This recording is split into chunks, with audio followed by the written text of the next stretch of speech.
Hi, guys. I know, it feels like it's been forever. Hi, Trist. And Optrix. Welcome in, man. Sounds like all hell is breaking loose. Yeah, I was getting ready. Because I went to get ready for the stream again today. Turn on everything. We tried it all last night when Sammy got back.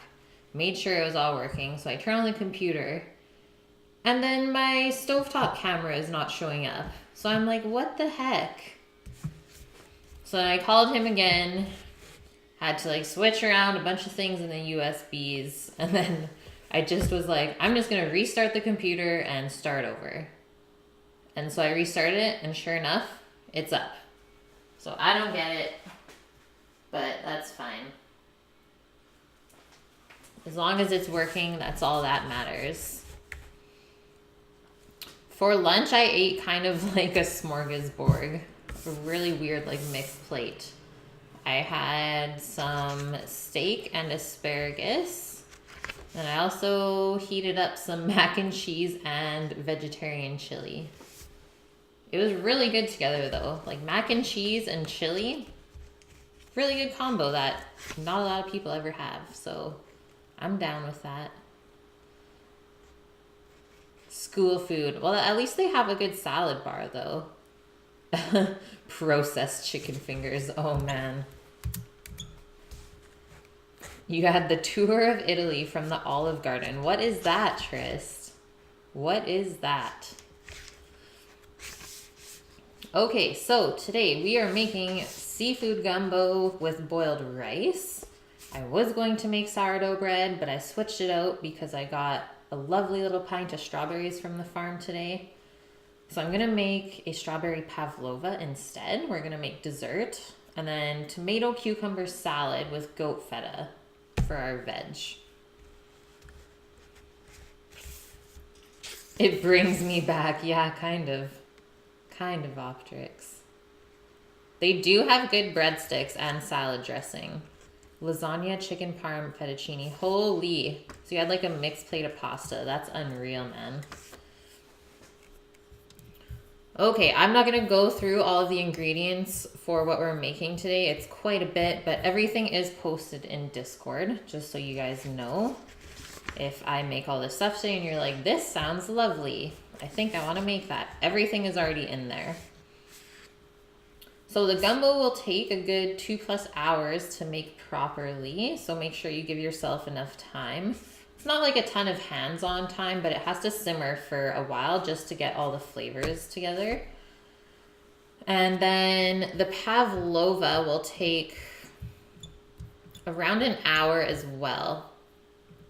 So the meringue bakes for an hour at 275 Fahrenheit, so really, really low oven. Because we don't want to really brown it, we just want to make it really crunchy and kind of ooey in the middle, like ooey and gooey. Pavlova is interesting. It is a baked meringue, like baked in a big kind of plate almost shape, in a round shape. And then the outside gets really, really nice and crunchy, and the inside, I always like to keep it a little bit chewy, so let's try and go for that today. Hi, Shadow and Steve. How is everyone?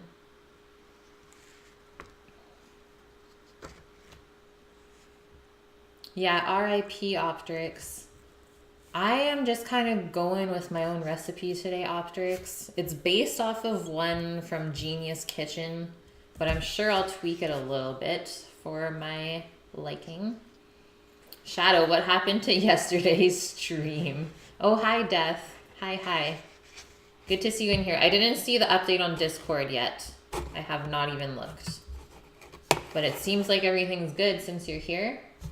Shadow, the stream yesterday, I went to go stream and I couldn't get my main cam to connect or my main monitor where I read chat off of.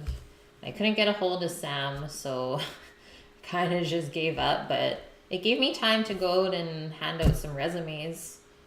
So I just took it as a sign that maybe I should do something else for my day. I was celebrating American holidays. No. Nopers. Okay, Death, that's good. I'm glad Bella is okay. Just a little strained muscle. Okay, and then lastly, the salad to make. It shouldn't take us more than 20 minutes. It's very, very simple. I think it's just a nice vinaigrette or even just oil and vinegar dressed. Sorry, oil and lemon juice. Yum. So there's that. So order of prep. Hi, Mies. How are you? How was your weekend? So order of prep, we're gonna make the Pavlova meringue first. So we're gonna do that in the incarcerum.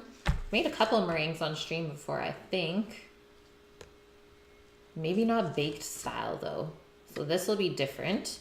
And then after that, we will start our gumbo and then make our salad. And then we still have to prep the seafood for the gumbo because that doesn't go in until around 10 minutes before you plan to serve it.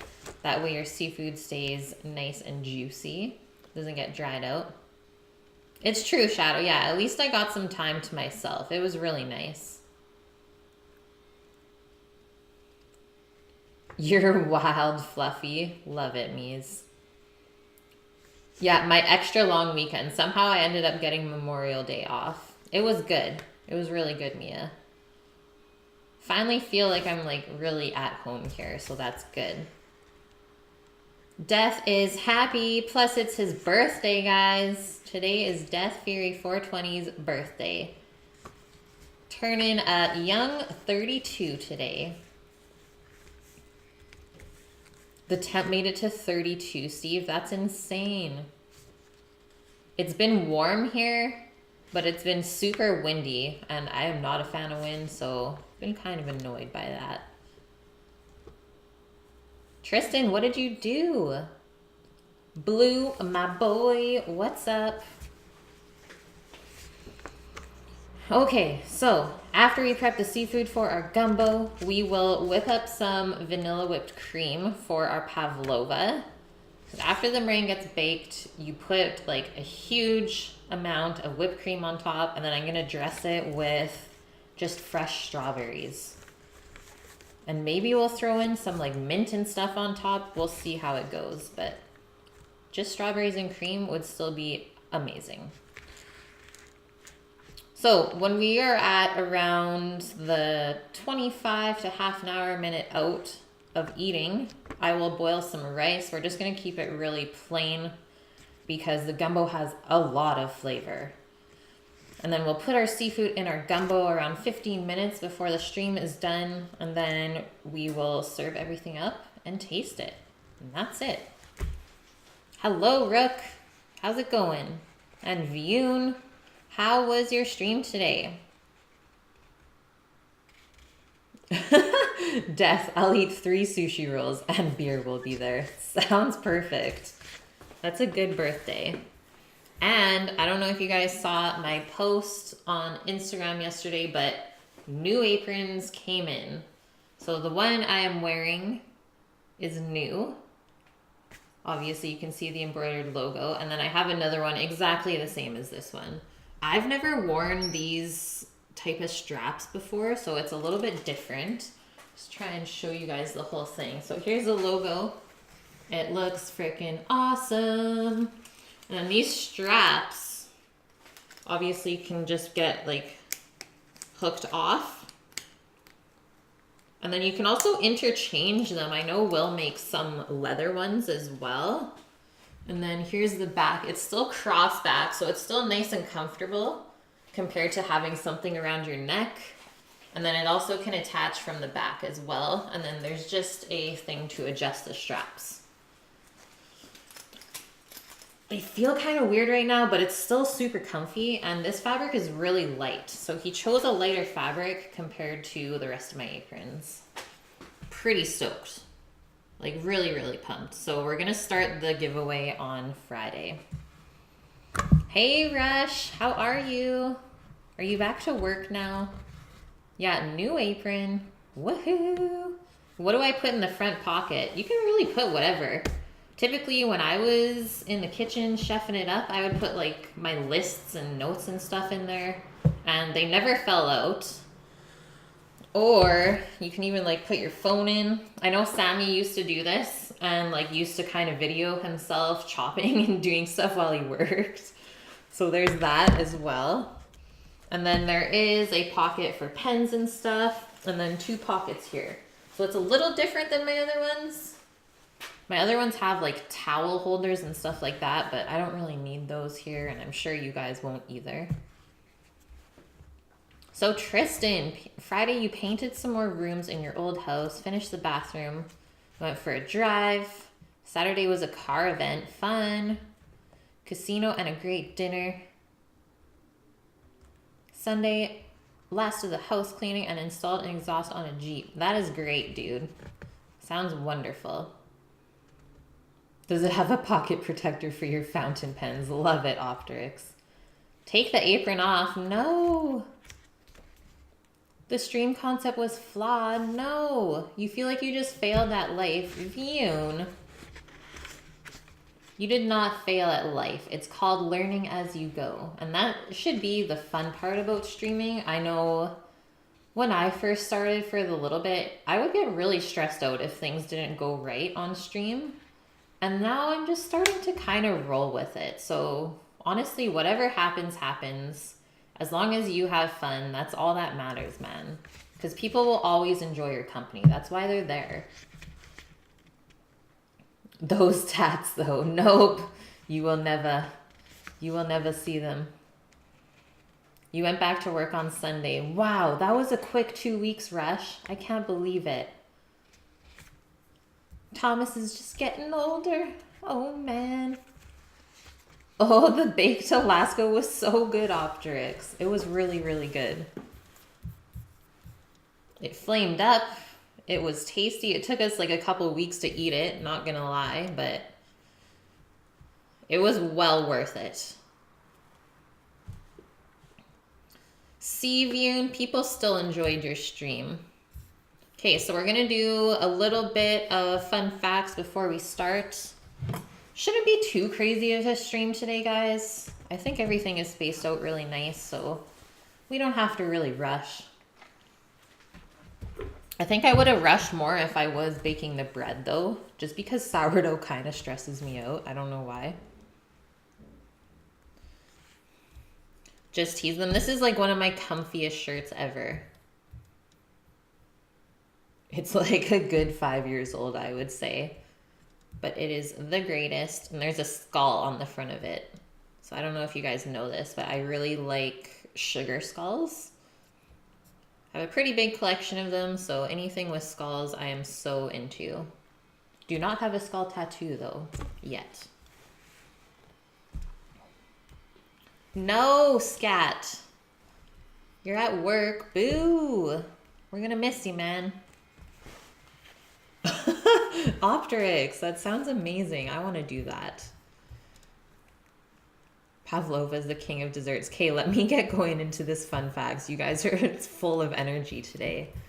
Gonna get sidetracked. Okay, gumbo is a stew popular in the U.S. state of Louisiana, somewhere I've never been, but I really, really want to go. I feel like this is like my style of food. And I always said like this was my first idea for a food truck would be Cajun food. I just love it so much. I don't know why. Maybe it's the seafood. Really don't know. And this is the state's official cuisine.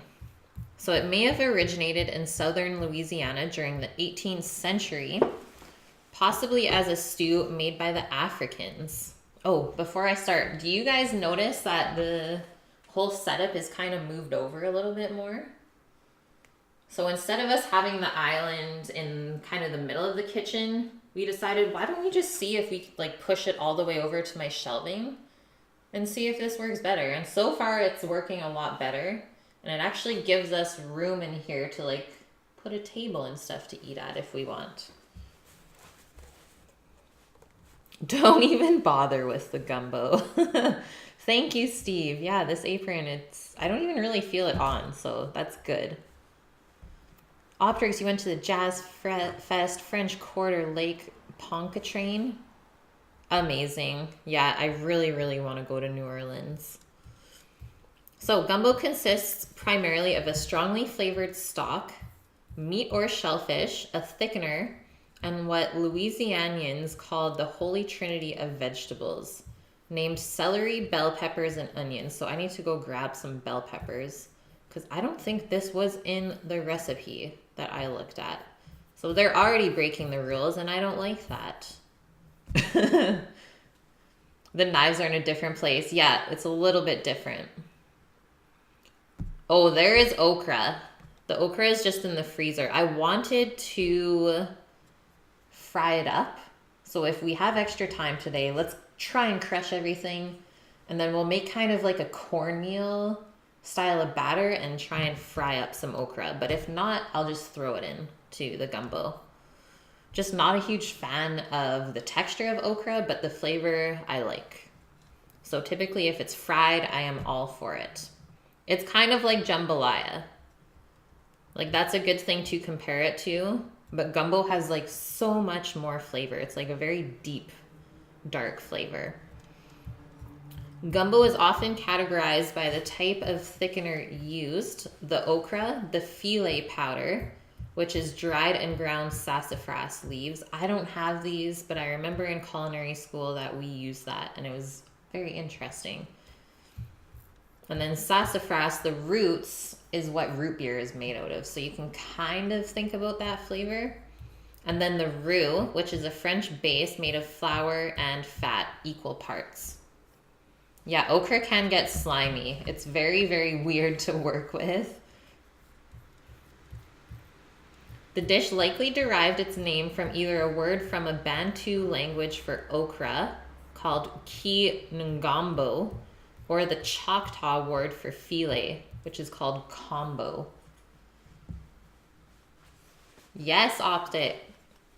Yes. I love root beer. That's like the only soda I really drink, so it's nice to actually know how it's made. I've never made my own though. Gumbo can be made with or without the okra or the filet powder, depending on if you can even find those ingredients. And then the preferred method in the historical New Orleans variation is with a French dark roux. The flavor of the dish has its origins in many cultures. Creole gumbo generally contains shellfish and a dark roux, filet, or both. So how to get a dark roux? I'm sure you guys have seen me make a roux on stream before. You just melt the butter and then whisk in the flour until it's pasty. But for the gumbo, you cook that roux until it starts to turn like a really dark brown. So you're kind of like toasting the flour almost with the butter. And that way it's really nutty. Sausage or ham is often added to gumbos of either variety. I'm not going to add any pork to ours today. I'm just going to keep it seafood. And then after the base is prepared and the vegetables are cooked down, then the meat is added. Because you don't want to overcook your seafood. It'll just get rubbery and won't have a very nice texture. And then if desired, filet powder is added after the pot is removed from the heat. Gumbo is traditionally served over rice. And a third, lesser known variety, the meatless gumbo herbs, is essentially a gumbo of slow cooked greens. That's for you, Mies. Gumbo with herbs. You have some recipes for homemade root beer? Ooh. Have you ever made it, Optrix? Hi, Kylie. How are you? So the dish combines ingredients and culinary practices of several cultures, including French, Spanish, German, West African, and Choctaw. Gumbo may have been based on traditional West African or native dishes, or may have a derivation of the French dish bouillabaisse, which is a seafood stew, or a Choctaw stew. But most likely, all three dishes contributed to the original recipe. Your dad used to make it? Oh man, Optrix, I'm jelly. I've had fresh root beer before. There was someone at a farmer's market that was selling it, and it was really, really good.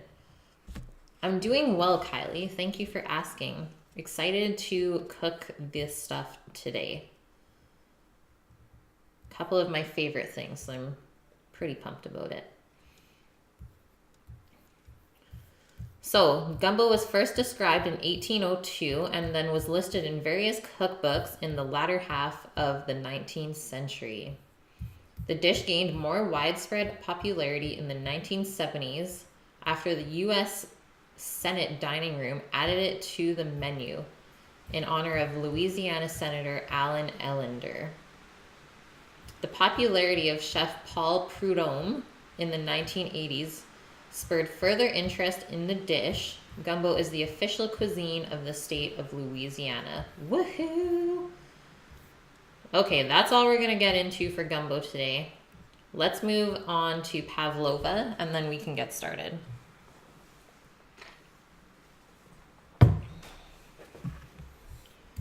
So Pavlova is a meringue-based dessert named after the Russian ballerina Anna Pavlova. It's a meringue dessert with a crisp crust and soft, light inside, so what I said earlier. And it's usually topped with fruit and whipped cream. Yay, Shadow, I'm glad. That's why I do this. We can all learn together. So the dessert is believed to have been created in honor of the dancer either during or after one of her tours to Australia and New Zealand in the 1920s.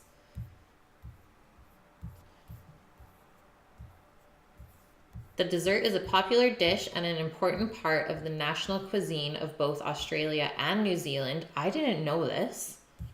And with its simple recipe is frequently served during celebratory and holiday meals. It's a dessert most identified with the summertime and popularly eaten during that period, including at Christmas time. However, it's eaten year-round in many Australian and New Zealand homes.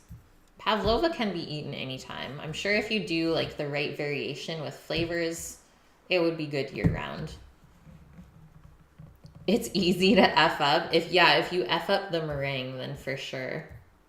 But everything else is pretty simple, Pavlova. Just gotta whip up some cream, or some people like to make like a lemon curd as well to put on top. Call for a 20-inch piece of sassafras about the thickness of a pencil. That's insane. Where would you find a root like that that's not like cut up at all? So Keith Money, a biographer of Anna Pavlova, wrote that a hotel chef in Wellington, New Zealand, created the dish when Pavlova visited there in 1926 on her world tour. Death knows what the happy birthday song sounds like in German. Did you just sing it to him, Vioon? You just sang him happy birthday on Discord?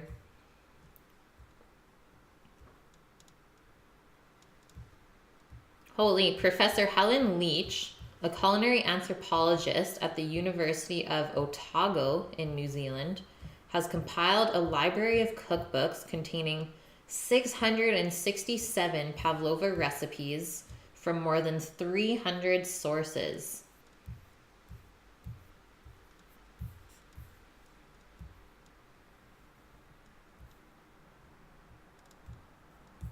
So the first known recorded recipe named Pavlova was published in the 5th Australian edition of Davis Dainty Dishes in 1926.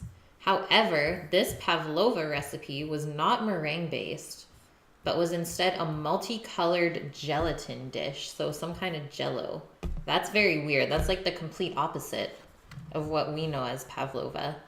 You called him up and sang it to him. Love that.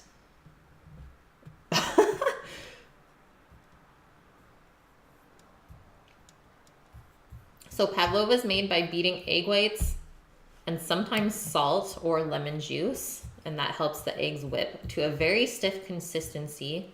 Then you gradually add sugar before folding in vinegar or another acid.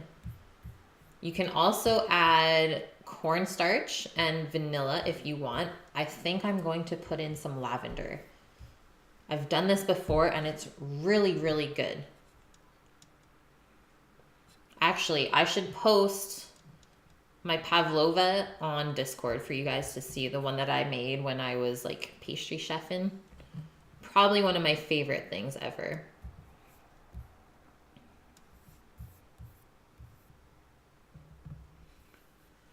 Okay, so the world's largest Pavlova, named Pavzilla.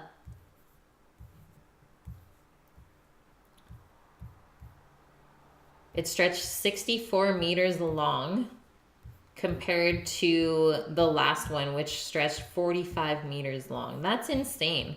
How do you bake a meringue that long? I don't get it.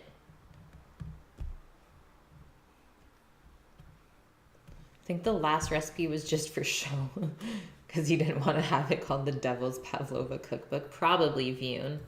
Probably. Crazy Pavlova. Must be an induction oven.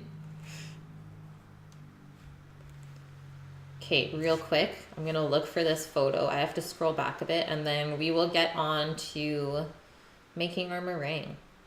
Let's do this.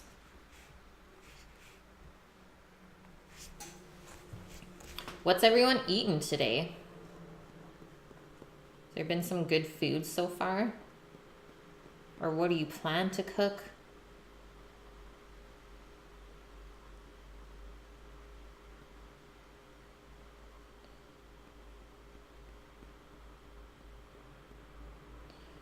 Fresh multigrain bread and cheese and ham. Nice, Optrix. And you can't go wrong with that. You really can't. Okay, I feel like I'm getting closer.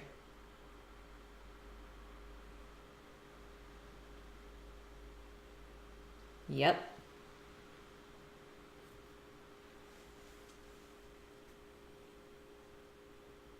Okay, everyone go look on Discord.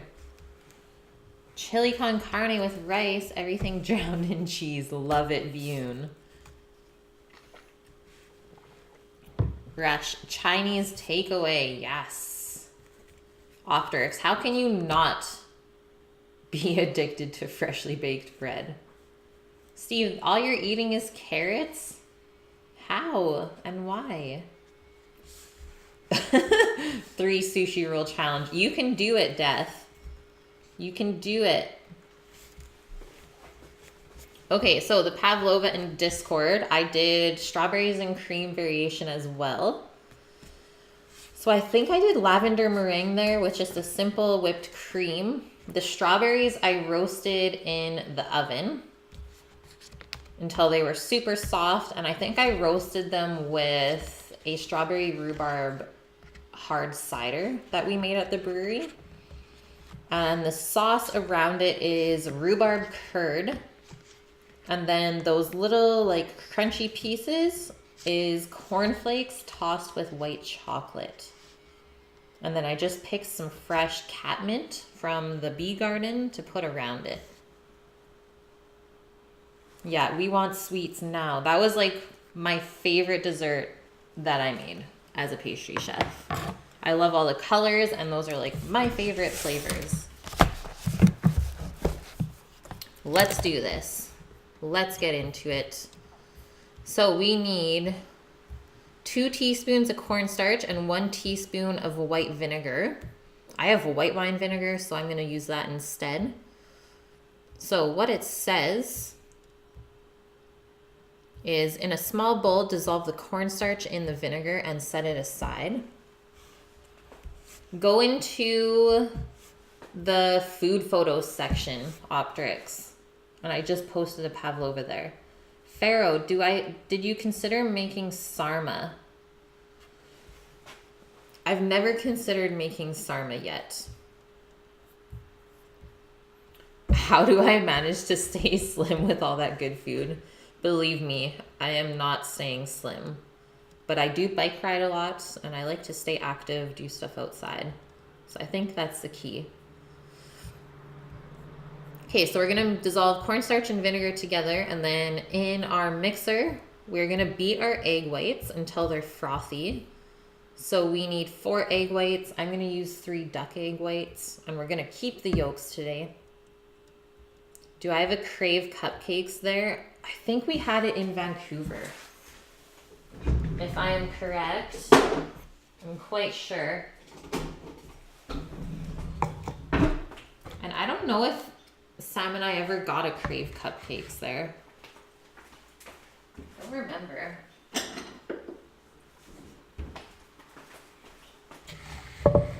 Yeah, frothy egg whites. Then we gotta separate our eggies.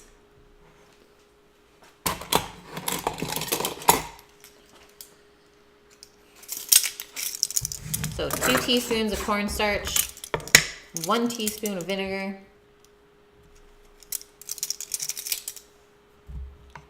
and then you stir in this mixture at the end.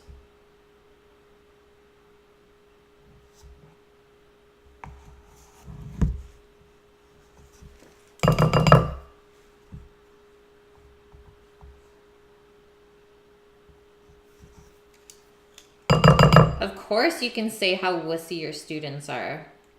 I love your hilarious teacher stories. Does that make me bad? Maybe.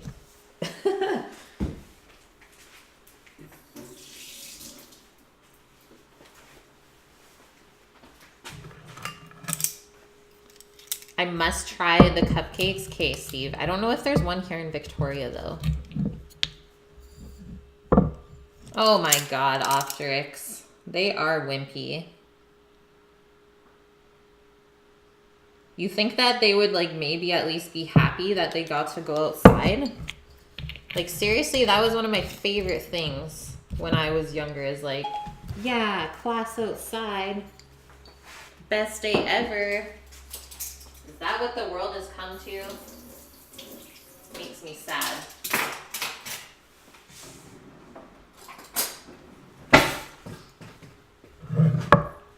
Yeah, these are duck eggs, Bune.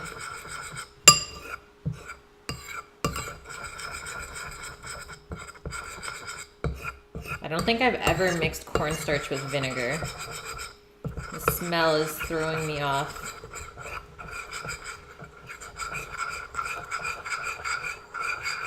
You hate those little shitheads. You sound like Betty, Steve. It's like something Betty would say for sure. Yeah, 22 Celsius is like a perfect temperature. The birds were chirping, there was a breeze. Man, they had everything they could want. So here's the thing when you're separating your egg yolks and whites, is you don't want to get any fat or anything in your egg white, because then it won't whisk up the same. It'll take forever to whip, or it just won't whip up at all. So this is my trick for separating it, is I just crack them all into one container and then just take out the yolks afterwards. Hey Fiscal, how are you? Hope you had a good weekend. What was I whisking? I was whisking up 2 teaspoons of cornstarch and 1 teaspoon of vinegar. And that's for the meringue. And then these egg yolks, I'm gonna save them and I will use them to make some brioche buns for the garage sale this weekend. Because I'm thinking that we're gonna be making some smoked pulled pork sandwiches to sell. I'll have to make up some signs and stuff. It should be fun. And the garage sale is not super long on Saturday. It starts early and it doesn't end late, so thought maybe I could make a little bit of extra dough. And if not, well then I got buns and pulled pork forever. But I'm only gonna make up 48. And if we sell out, well then that's great.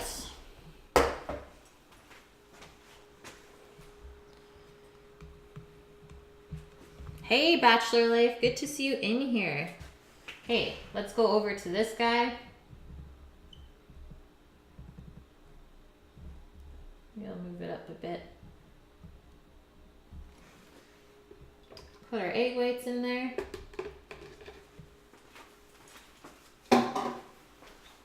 And we are gonna start getting these things frothy.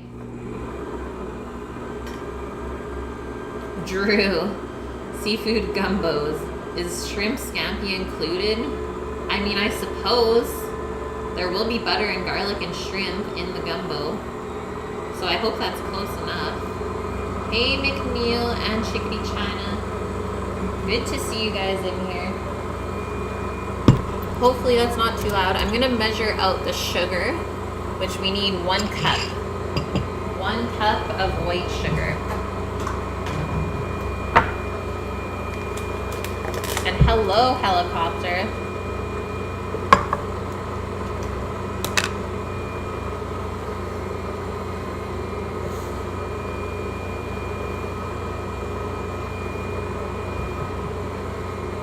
So the sugar is what helps the egg whites not fall flat. So it helps everything stay together. I think we can go up a little higher. And then while we're waiting, I can preheat the oven to 275 Fahrenheit.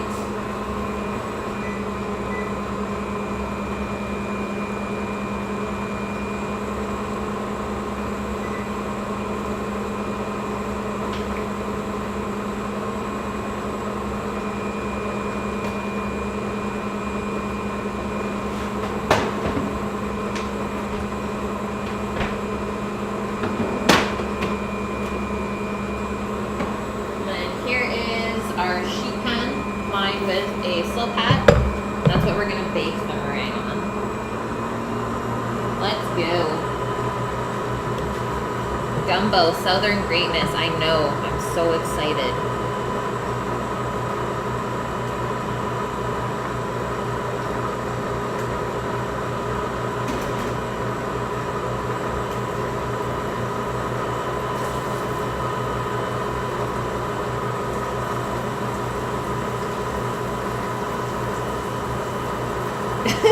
You love watching egg whites turn into clouds. It's true.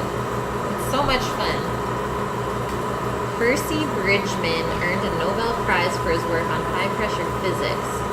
It causes an egg to denature when subjected to high pressure. By a well-known feminine technique. What? I love it. That's in the 40s. Insane. Sup, Jim? Yeah, alcoholic over here with my beer in my pocket. I couldn't carry all the things, so I was like, hey, I got a pocket. That way I didn't have to take another trip downstairs. That ship would not fly today.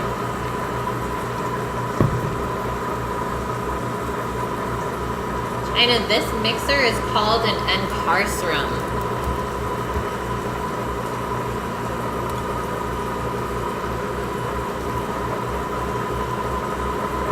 Is my favorite.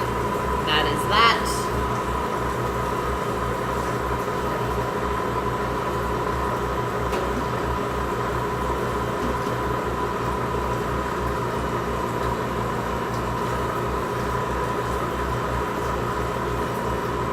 Hey, we're almost there.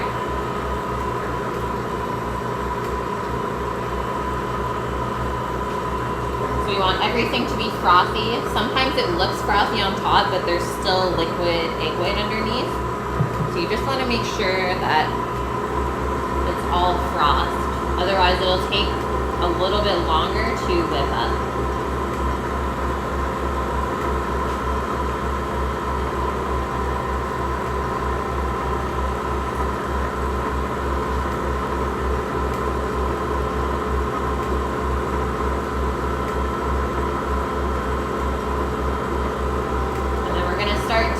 Drizzle in our sugar.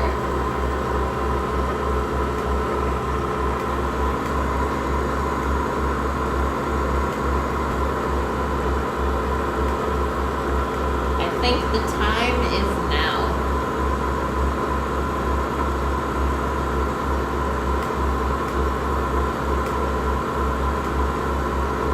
You love that word, Steve. I know, it is fun.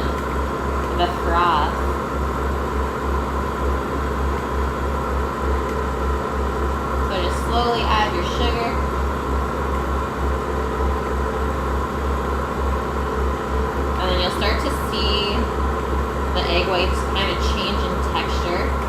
They'll get more smooth. And that's also from the sugar.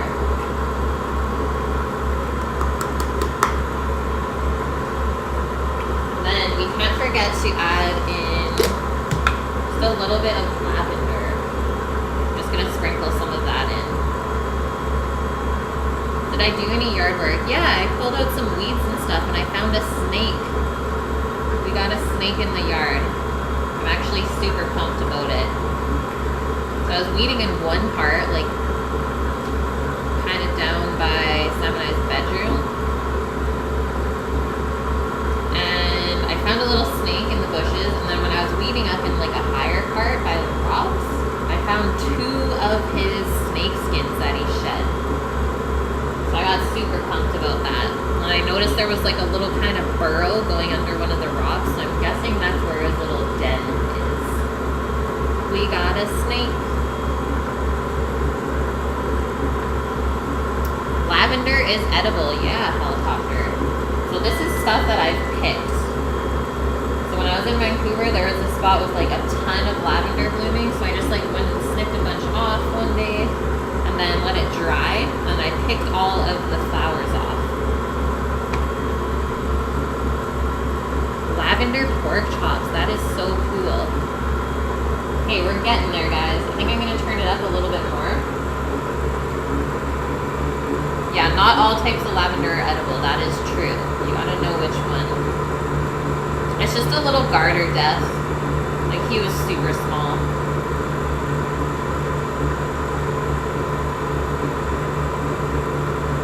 Except now I'm kind of worried that we might get a snake in the house at some point. Because Sammy likes to leave the door open.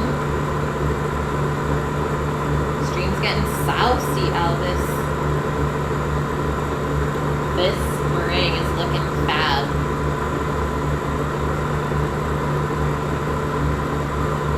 It's Death's birthday. Yeah, just a little garter snake. We're for sure gonna be friends. We had a good chat.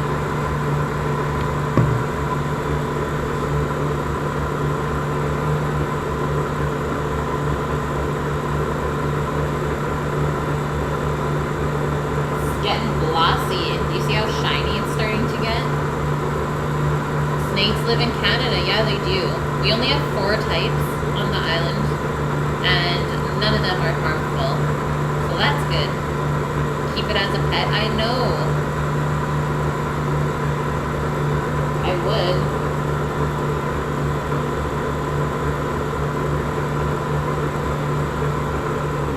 Okay, let's check it.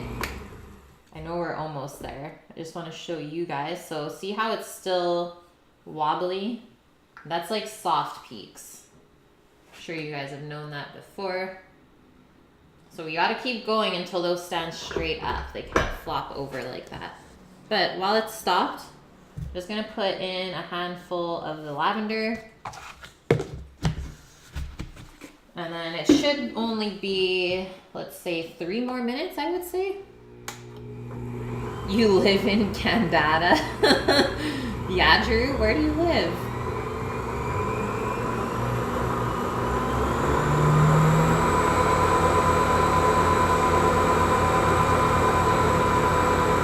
This is the mesmerizing part.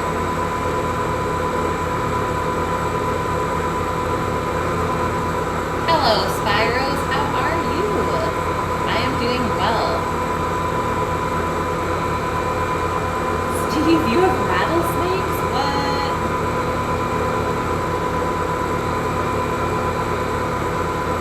Guys, this isn't even the highest speed. This is only halfway. Just so you know.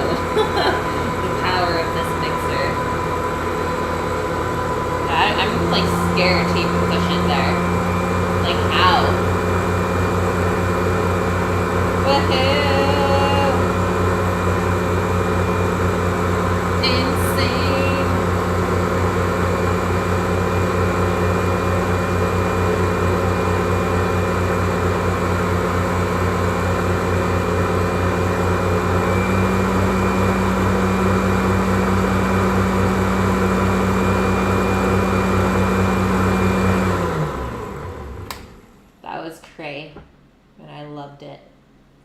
Okay, so now you can see them. They're sticking up. So we're there. And now I just need to mix in the cornstarch and the vinegar. And then we can put this onto the sheet pan and let it bake for the next hour or so. So super, super simple. Not a lot of hands-on stuff.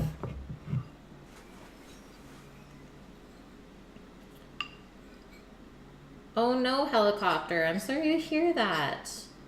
You know, it's never fun when your grandparents like actually start to get old. I've only got one left. So all I can really say is just make sure you spend time with them while they're still there.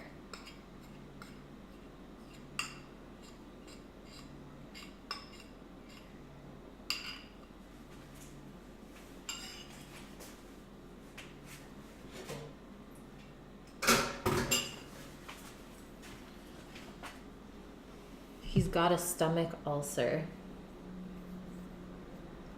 Yeah, high stress or spicy food. I've had some people that had stomach ulcers as well. So we're just gonna mix in the cornstarch and vin.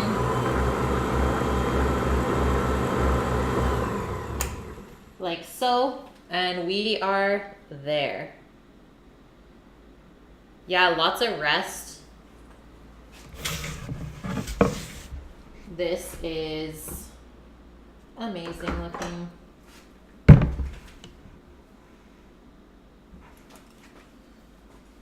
Okay, need a spatula.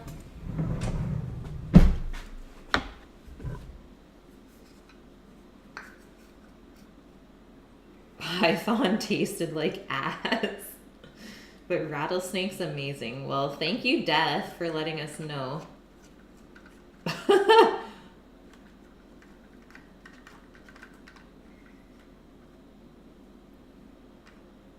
Death, you need to do like wild eats on Twitch or something.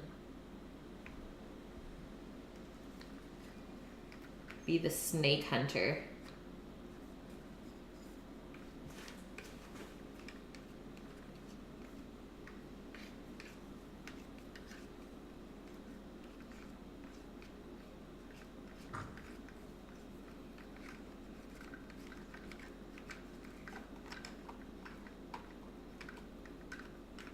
Steve, you're frothy.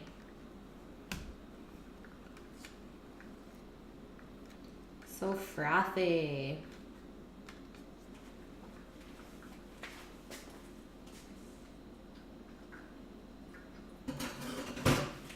And then the meringue, or sorry, the lavender flavor, you're not gonna notice it much right now while the meringue is unbaked, but once it's baked, like it's gonna fill your whole house with the smell of lavender, and it's gonna be unreal.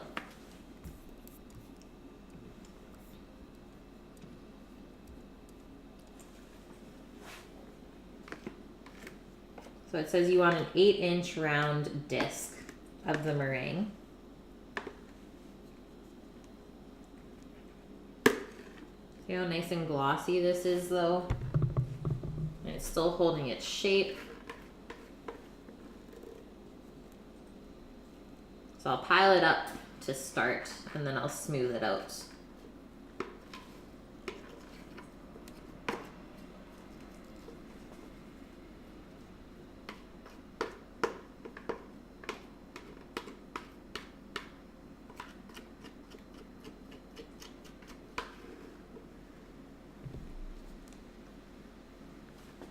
Literally looks like a cloud. A lavender cloud.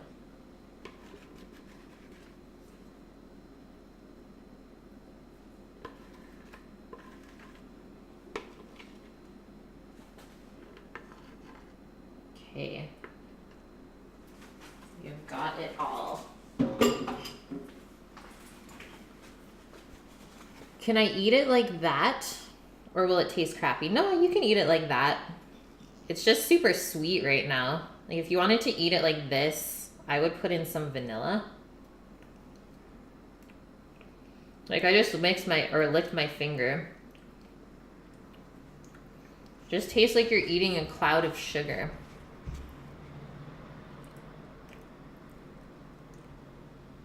And you still get the lavender flavor, like once you put it in your mouth and like kind of chew on it.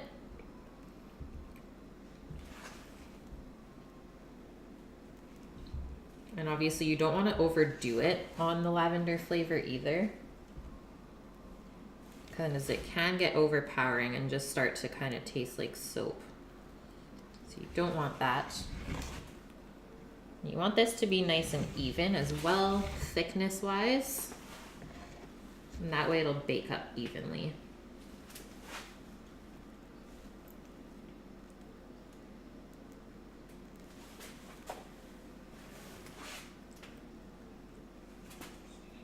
And I like to keep the little swirls in it.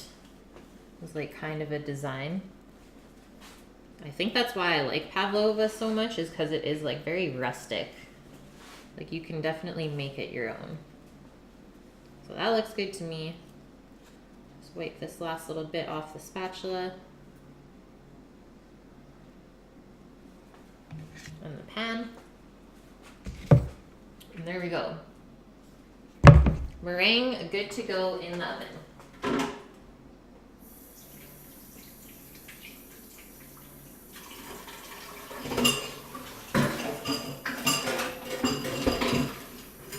I'm just gonna fill this container with water so it doesn't get too sticky.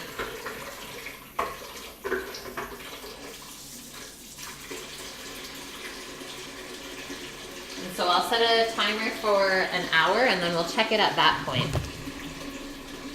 Yeah, do it up, Death. Post it up.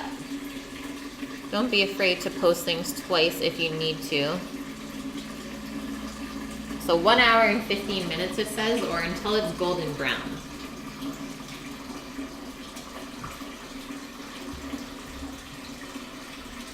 Frog legs taste like chicken and snake the same way?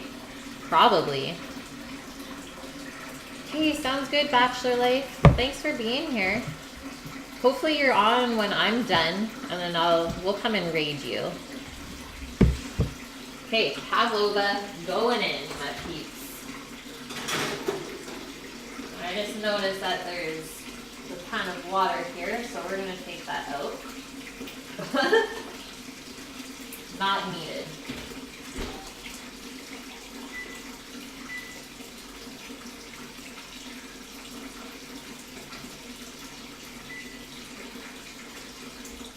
Boom. How much sugar, Steve? There was a cup of sugar in there. And it's delicious. Okay, so next up, we can start making our gumbo.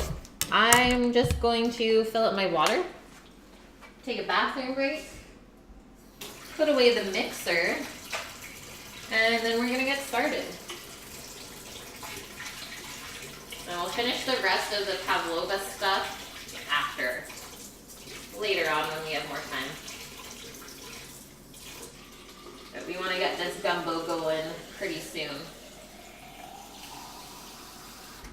So it says a true gumbo takes up to 3 hours to make. Prague is the best. That's what everyone says. I've never been there. Definitely need to go though. So I'll be back in 30 seconds, guys.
Okay, I am here. You proposed to your girlfriend there, Vune? That's so cool. February. Thanks for the follow and welcome in. Just putting the mixer away, guys. And then it's gumbo time.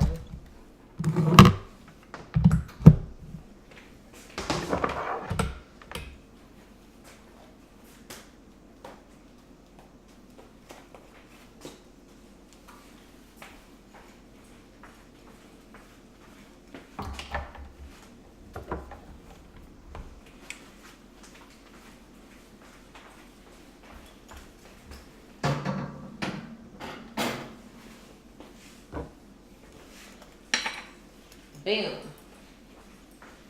Bada boom.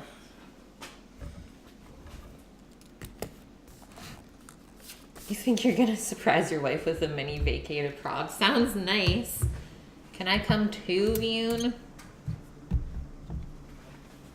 Dumbo time? No, Steve. So I need to go grab bell peppers before we forget. But I'm also going to put carrots into my gumbo. I feel like that's still necessary.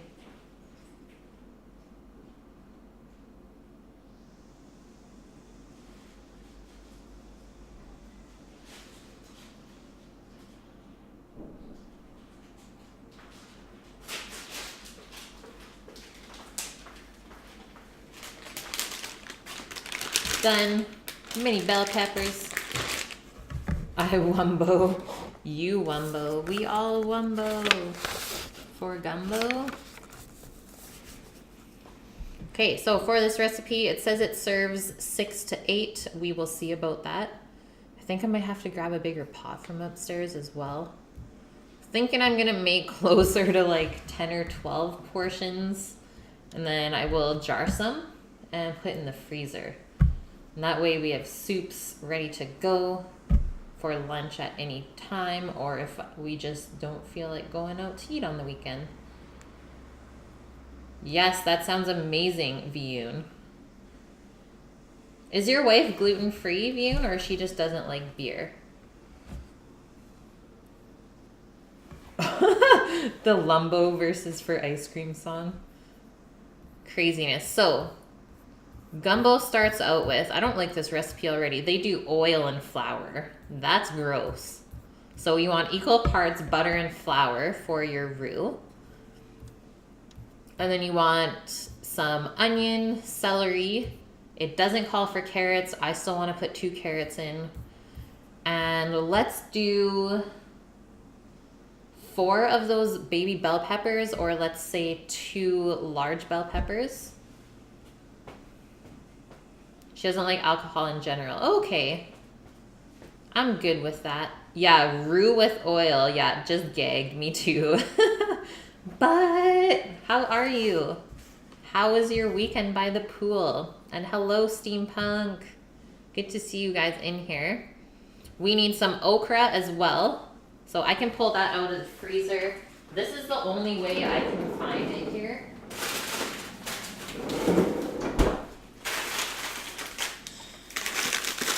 Is in like a 1 pound bag like that. So we'll start to thaw that.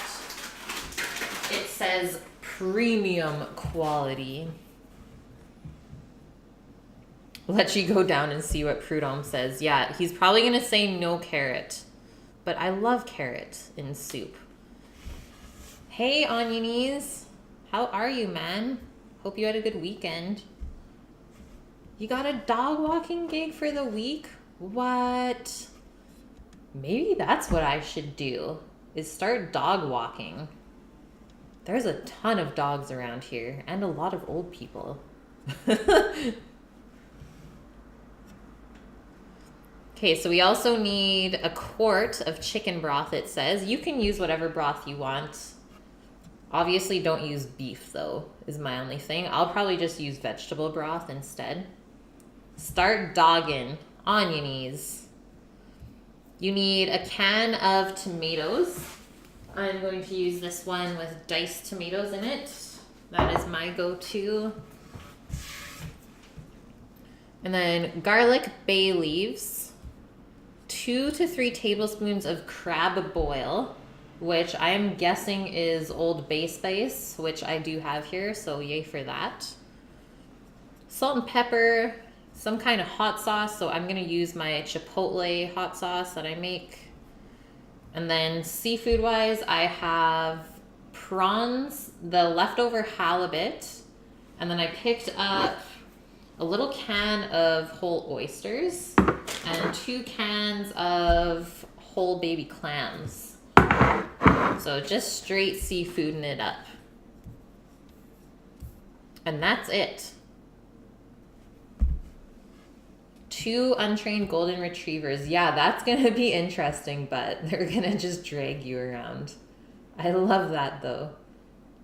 Untrained dogs walking 10 at a time. Yes, I should stream that death. That would be epic. Okay, I'm just gonna go up and grab the really big soup pot and then we're gonna get started. We have 50 minutes left on our Pavlova, maybe more. Canned clams. Yeah, Steve. Super good. I would use the broth and everything in here. Same with the oysters. It's like that liqueur has a lot of flavor in it.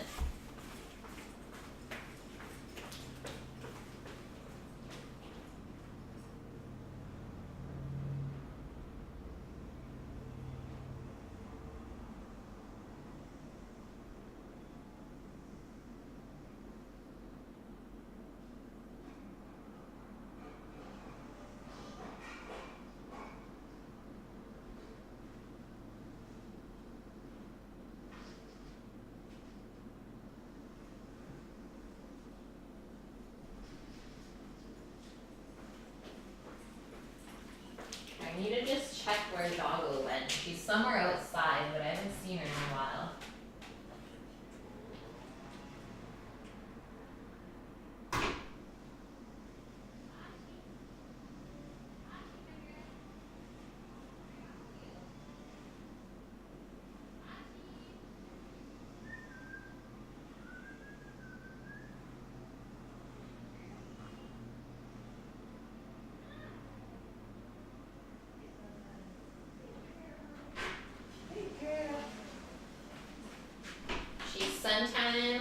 On the top deck. So I'm guessing she's good since she's been there for like an hour. WTF to canned clams? Why?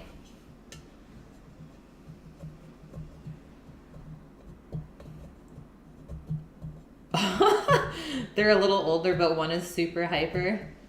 Yeah, that's gonna be insane, but Maggie and Max. Why are you guys scared about canned clams? It's a thing. Prudhomme uses oil as well. Scary, Optrix. Well, I'm going to use butter and I'm going to use carrots. This is Kate's gumbo. Thanks, on your knees. We got that thirst for sure, man. Have a good one, and I will see you later in the week. Keep those clams canned. Canned clams? Clams canned. You got it. Okay, let's get into our onions and our veg.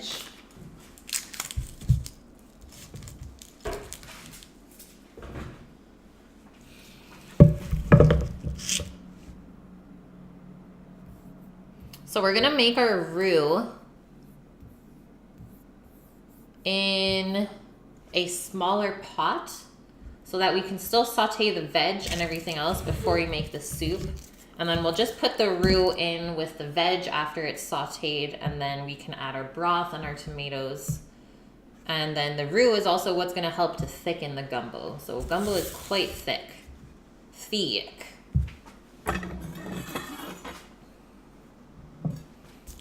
Canadian gumbo. Yes, let's call it that, Optrix.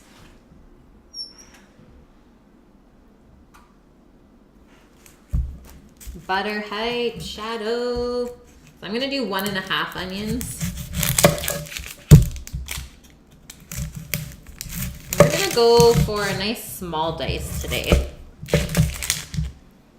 Just so you guys know, if it looks like I'm like cutting weird, just my wrist has been like bugging me a lot. I'm gonna guess that I have a little bit of carpal tunnel because I injured it when I was like training bodybuilding. Really, really bad. I sprained it and it's never actually like healed. And then when I fell the other weekend on my bike, I jammed it again and it's just not been good.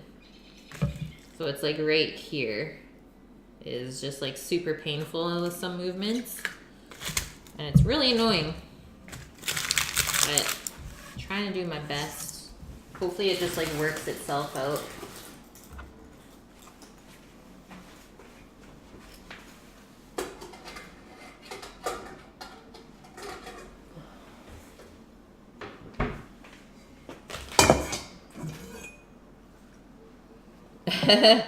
Thick. Yes, sir. That's how we like our gumbo.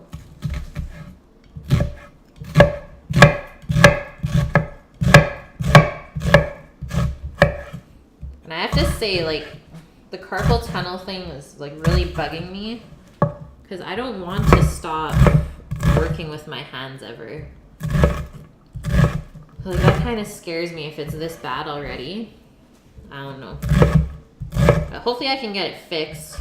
There's supposed to be some pretty good people in town here.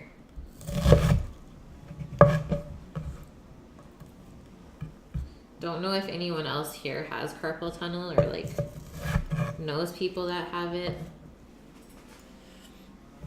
What if your dog has the same name as your girlfriend? Things that keep you up at night. Do I add anything to thicken the gravy? No, just the roux helicopter. So the flour and the butter is your thickener. And roux take a little while to cook out. So you always need to give yourself like 20 minutes at least. Compared to when using cornstarch as a thickener, you just need it to come to a boil and then you're good. For old time's sakes. Amazing on your knees. Thanks, man. Good night, Vune, as well. Have a good one. Thanks for being here while you can. I will catch you later this week.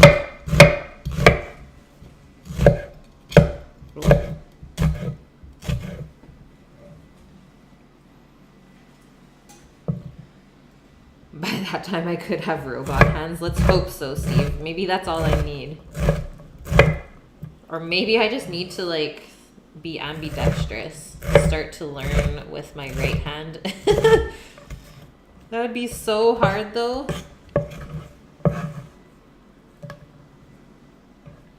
Hello, Vaders. How are you guys? Good to see you in here again.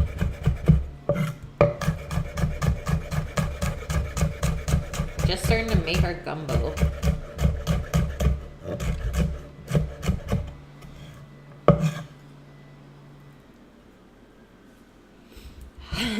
Now Omat's here. What's up, Omat?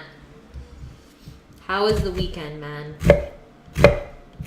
Did you drink any crazy beers? This is so painful. It makes me sad. I can't chop.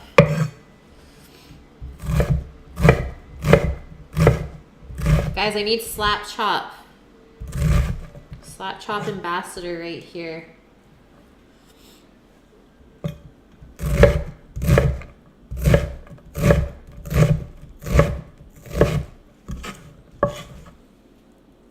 I'm doing good, Vaders. Things have been swell. Slowly getting busier and busier as the summer goes on. Okay, there's all of our onion. That is why I got the biggest pot possible. And I'm totally crying right now from the onions. It's true. Only one beer on Friday evening. Bro, are you on a diet? Or is that the night that you had pizza? No, that was Saturday.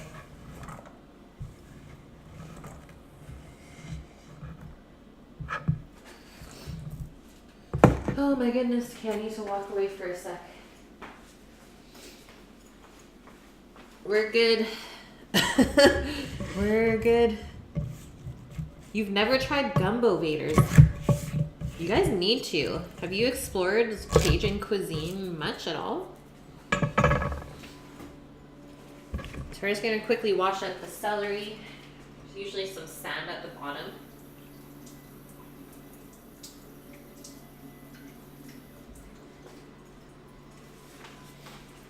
And we want this pretty small diced as well. I'm gonna cut those in half first. Your mom always tells you to rub almond or olive oil on any muscle or joint pain. Interesting. I've also heard honey. Like honey is supposed to work. I don't know. I have a bunch of essential oils though. So maybe I'll have to look into that. Good idea, helicopter. Okay. I have to blow my nose. Waterworks today. 1.5 onions.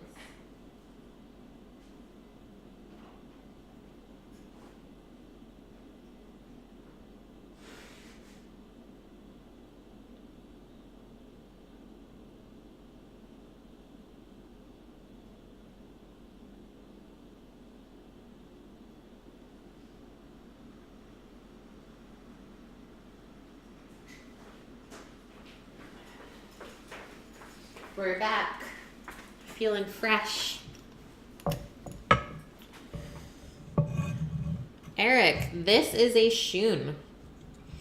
Brand of knife is a Shun. I think I linked it here.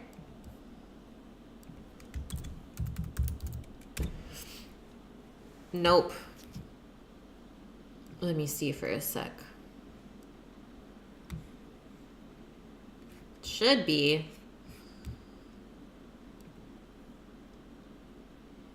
Oh, I just spelt it wrong. There we go. Thanks, guys. So celery, we're keeping it nice and small diced as well.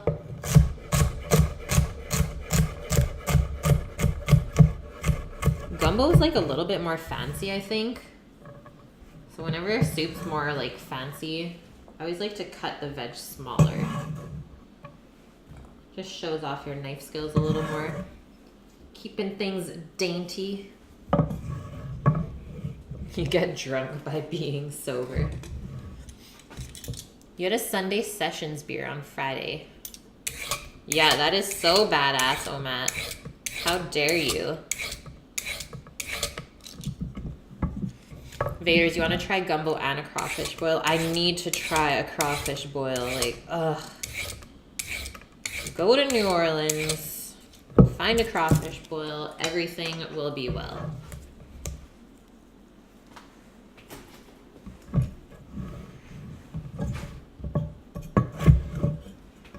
Surprised Doggo's not at the door. Being like, where's my carrot, lady? I'll set those two aside for her just in case, though. 2 carrot tips.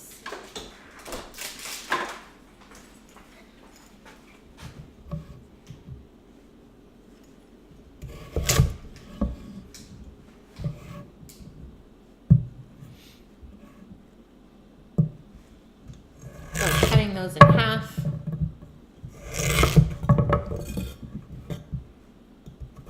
Traditionally, the fat for roux is animal fat. Oh man, imagine that.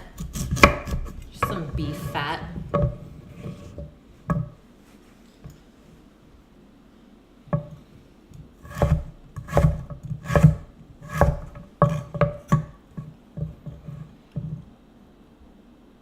How can you make roux by slow cooking it? I thought you had to mix it every 10 seconds so it doesn't stick. Well, you still mix it. But you cook it for a lot longer than a traditional roux. And then that way you can get a nice like dark brown color on it. It's not more of like a slow cook than like a low cook, I guess.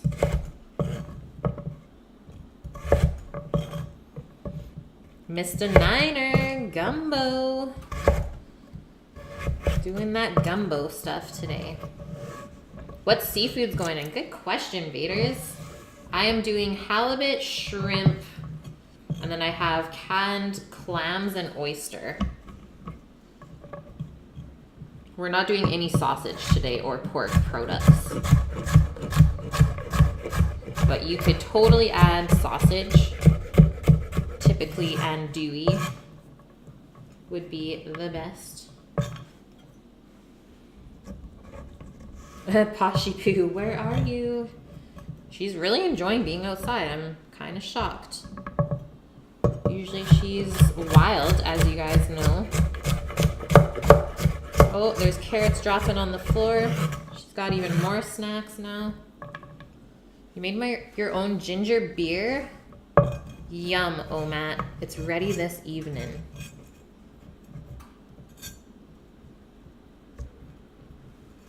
Higher than expected alcohol content. Still a kick from the ginger, but the taste isn't as strong as you'd like. Weird. Yeah, when I worked at the brewery still, one of our cooks made his own ginger beer as well, and it was super, super strong. Like super high alcohol content as well, but even the flavor was very, very strong. Like you could really only have a couple of ounces before it was like, holy, like I'm gonna get drunk off of this. But ginger beer is unreal, especially when you make it yourself. Good on you though, man. Like, obviously you don't expect perfection your first time. Sure, it's one of those things that has to get tweaked a bunch. So when you're naturally fermenting stuff, it has to like, you have to take in the environment as well and stuff like that.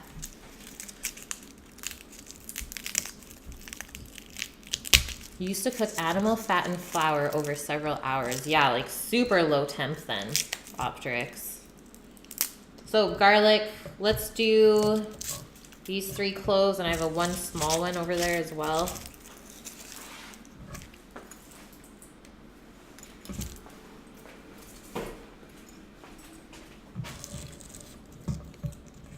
Anything New Orleans is where it's at. Yes. I know. I need to go there, Mr. Niner.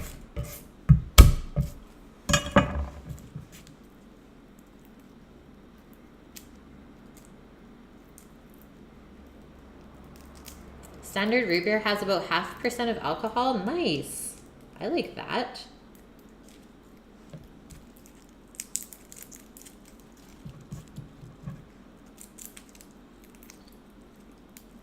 Can I get you his recipe? I don't know about that, man. We are not on the best terms anymore. This guy ended up getting fired because he was an idiot. So I don't even know if I have contact for him or if he would even reply to me, to be honest. So there's that, I guess.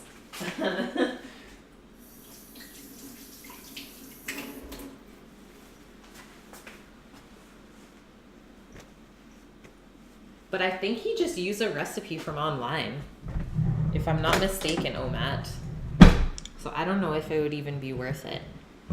Okay, that stuff can be set aside.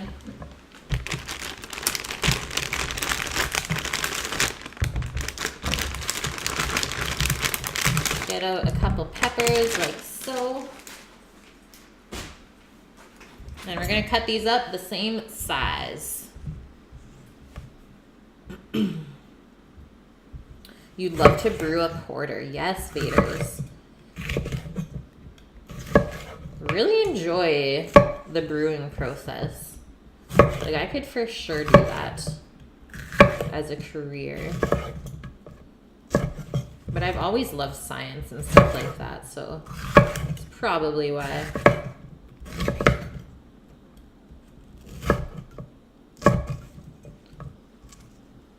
You've done a session IPA? That's cool. How did it turn out? Loving the beer talk, by the way, guys. Oh, there's Doggo. She's like, I hear chopping, and I'm missing out on snacks. Just gonna go let her in.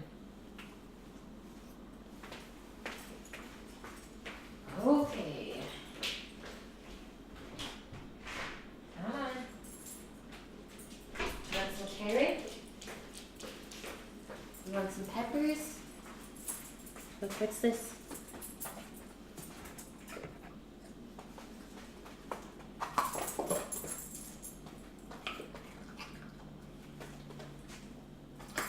Good catch, girl.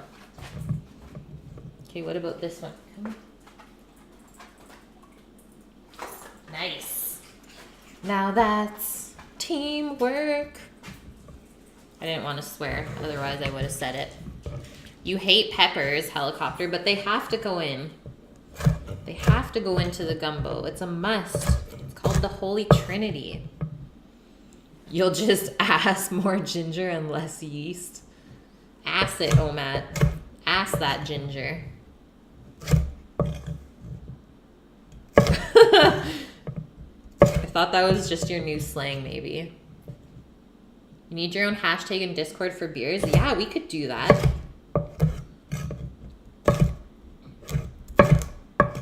I'll add a beer section then.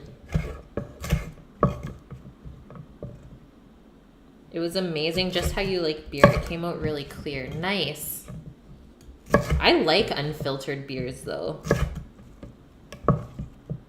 Belgian Golden Ale. Oh, what was Frank drinking the other night with dinner? Excuse me, sorry. I had a tickle. When I made the chicken cordon bleu, my dad was drinking a Belgian experimental ale, which was super floral and delicious. Had to eat that pepper. Hey, Daddy, how are you? Make sure it's frothy.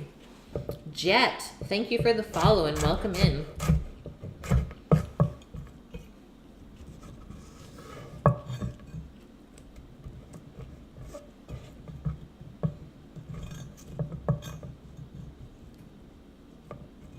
You're super excited, Daddy, for the gumbo or the Pavlova? Or for something completely unrelated?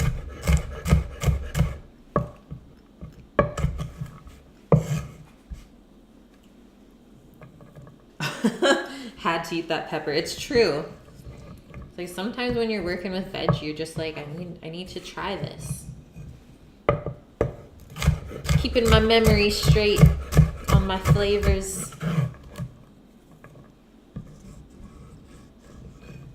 Brewdog Tokyo. Oh, it's a stout. Yum. This knife needs some work, guys. It's finally at that point where I'm like, I think I need to take it in.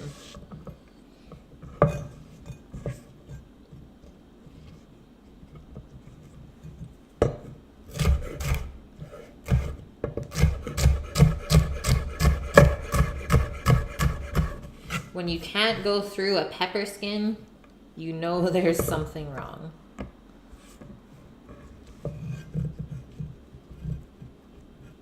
%16 beer. That's dangerous.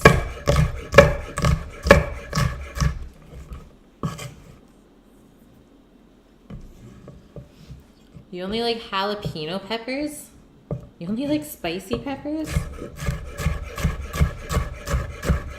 Sweet ones are so much better.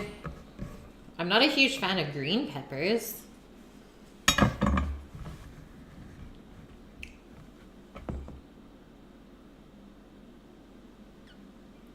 No way, Daddy. That is crazy.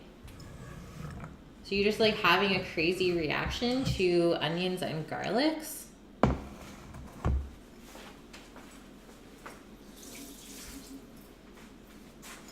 Okay, there is all of our veg. So that is the base of this soup. So definitely veg heavy.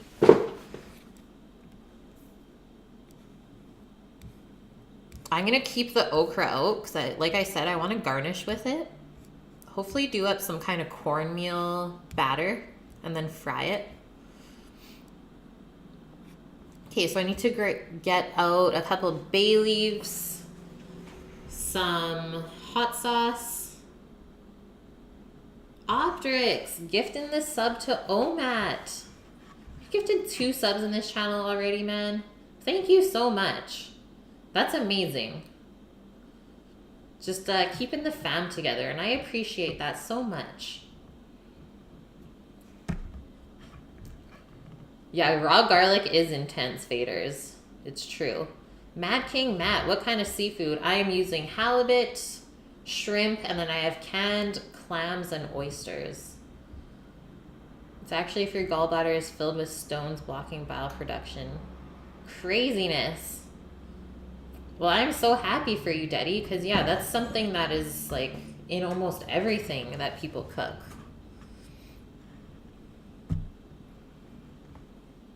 Yeah, Matt, where is your sub? Where is it? Okay, so I need to get out some Old Bay leaves and hot sauce, and then we can start to make this.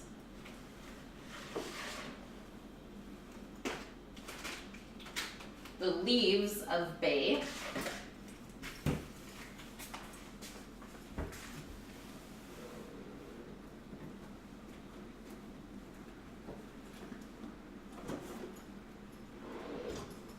And the spice of bay. Ta-da! Yes, I have the biggest thing ever. Yeah, OMAT with the followage. OG for life. Thanks, Mad King Matt. I love that. Thank you for the compliment. Just gotta take it day by day, brother.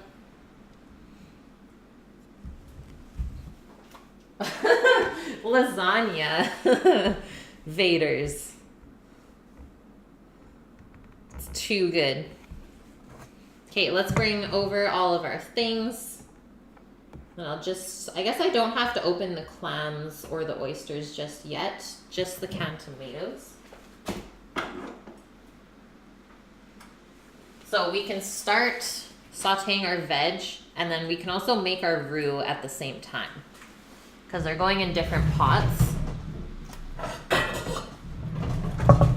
This recipe said a 1/4 cup of oil. So let's do a 1/4 cup of butter, and then also a 1/4 cup of flour. And that will just get cooked in this little guy. And then this big pot, we can turn on to medium-high heat right now. And then just put in a little bit of olive oil to saute our veg with.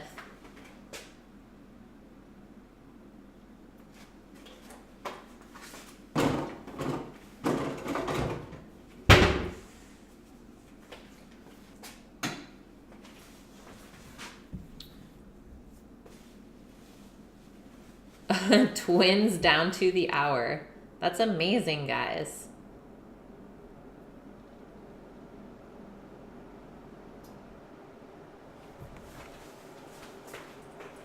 Just grabbing the butter.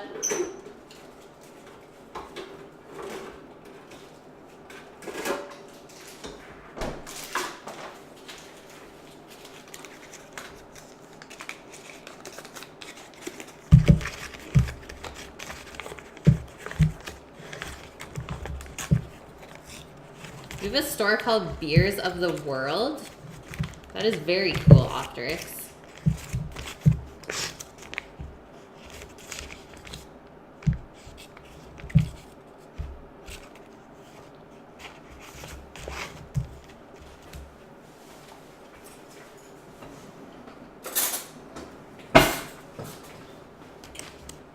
Just measuring out the butter, if you're wondering what I'm doing.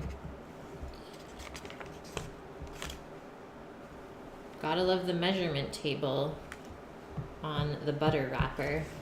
That is life.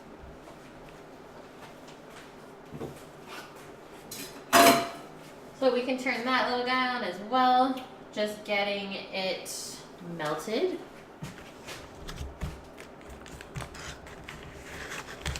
Over 500 different types of beer. And we got nothing on that. Nothing.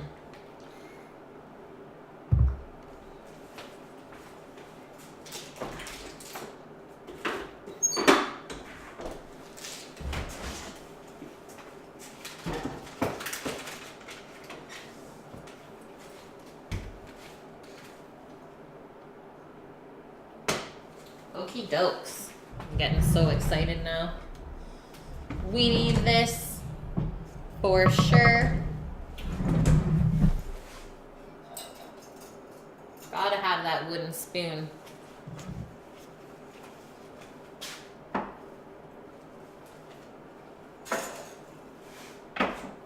Okay, as soon as the oil's hot, the veg can go in.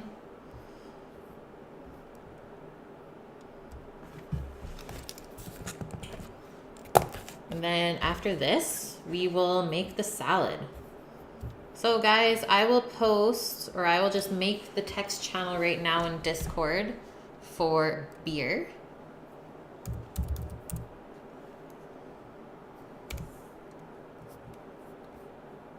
That way you guys can post whatever you want in it. It's right at the bottom.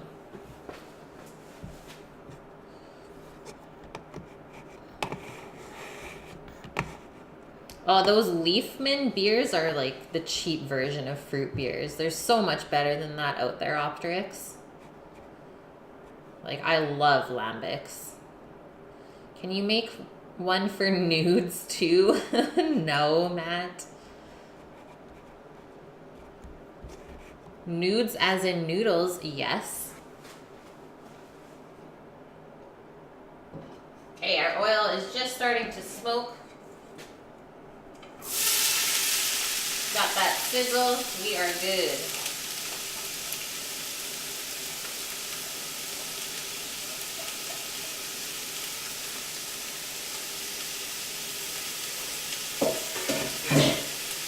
Just give that a stir to coat everything.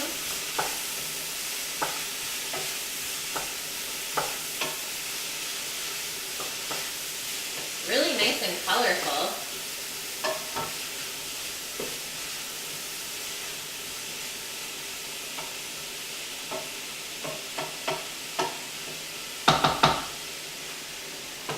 And I'm also starting to smell the lavender from the meringue in the oven.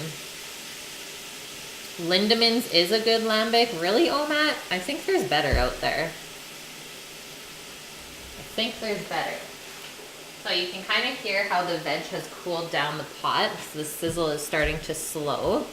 So I'm just going to turn it up a little bit while it heats that stuff up.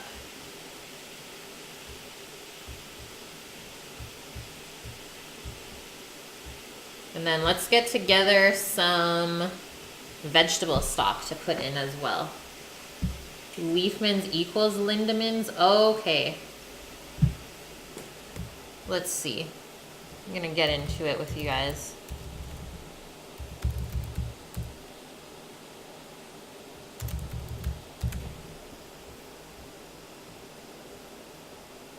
Okay, yeah. Those are okay. Those are like the most basic. But that's a good place to start if people are like wanting to get into fruit beers.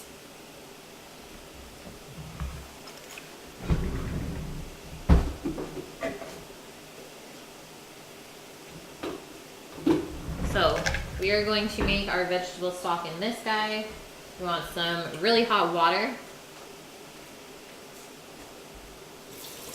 And then we'll mix in the stock base. You like Le Chauffé? Yeah, that's a good one as well. Or Crique de Ranc. I hope I'm saying it right.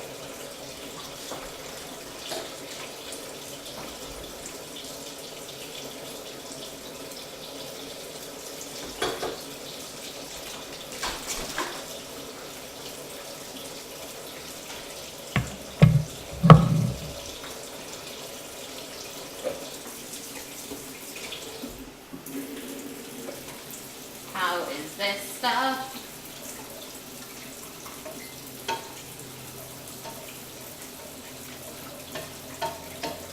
Okay, our butter is almost melted as well.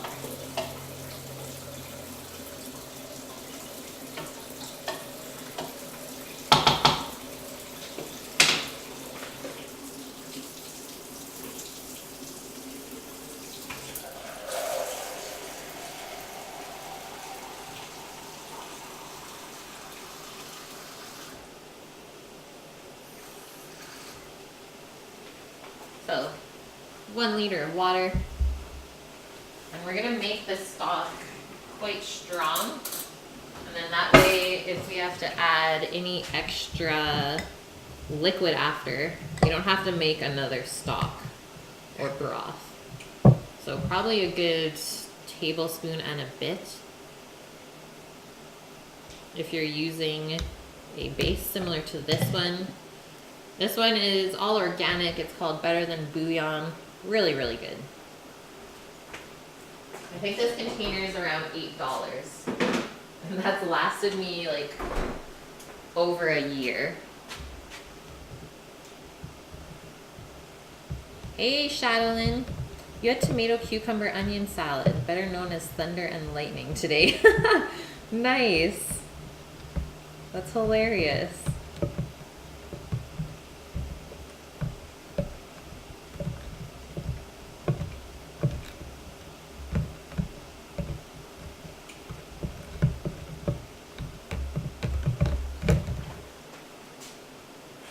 I'm gonna take that butter off the heat. And then we can mix in our flour. Just let that broth sit there for a sec, warm up. So you don't want to brown your butter before you make the roux. You want to brown the flour and the butter together.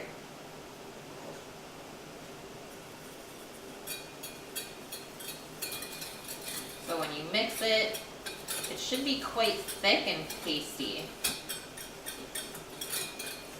I think I want just a little bit more flour. That should be good. And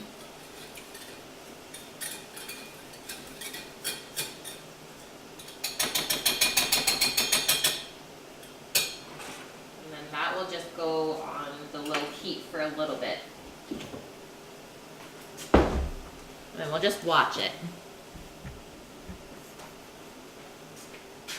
Everyone else is good or what? The lurking is real.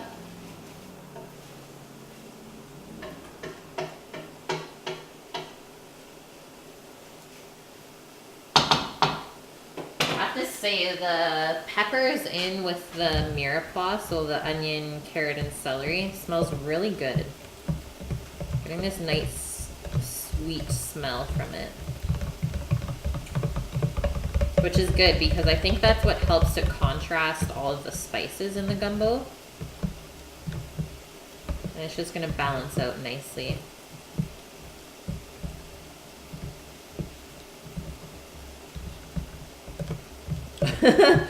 Vaders, we're lost in beer. The boys went too far. Mick Shoof and Shoof, La Shoof. All of the Shoofs.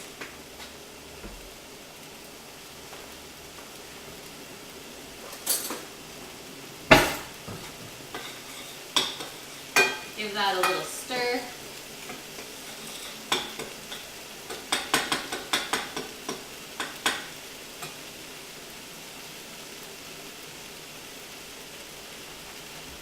We can open our can of tomatoes as well. Yeah, it's starting to smell so good. Pumped. Pumped for this and the dessert. I didn't even tell you guys about the farm today. So I went to the farm this morning and no one was around really at the front of the yard. So I went over and said hi to Farm Doggo, as always. Because she loves me. And then I started walking down and everyone was on like the very, very far field. I was like, what is going on? They were all just like standing together.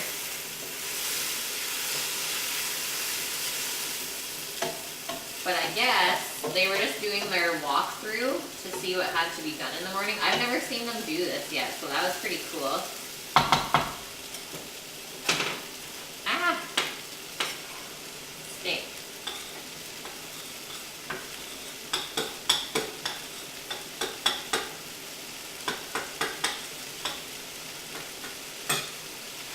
And then we started today. Today was like a very crazy day at the farm.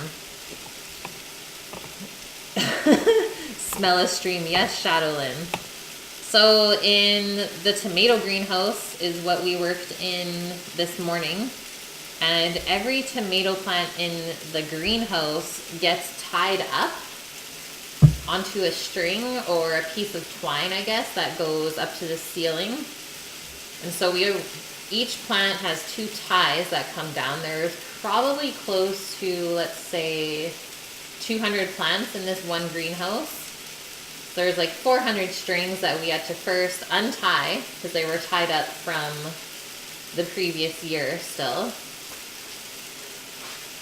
Just want to mix this before it burns. So we're sizzling again, getting some nice brown color on the bottom of the pot.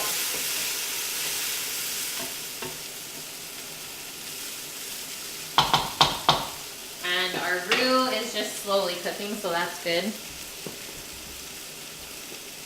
And so yeah, we had to prune off the tomatoes a little bit as well. So I don't know if you guys are familiar with how tomatoes grow, but they send out one main leaf, and then in the middle between the stalk and this one main leaf is a little shooter that grows up. So those have to get picked off, otherwise they take too much energy from the rest of the plant. So we picked all of those off. There's usually like 3 to 4 between the plants, which are like that big now. And we tied on one of the strings onto the plant. So you don't want to tie it too loose or too tight.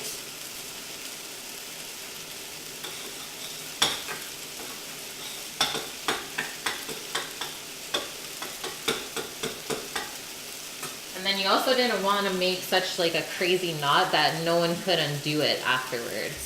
So there was a system to it a little bit. It took us a while. There was 5 of us, and it took us 2 hours in that greenhouse to do all of the plants. And then as the plant grows up, the string gets wound around the plant so that it kind of shoots it up instead of it just falling over. Very, very interesting. Yeah, this is looking good. I love the color that's getting built on the bottom of the pot. So that's just all going to be flavor.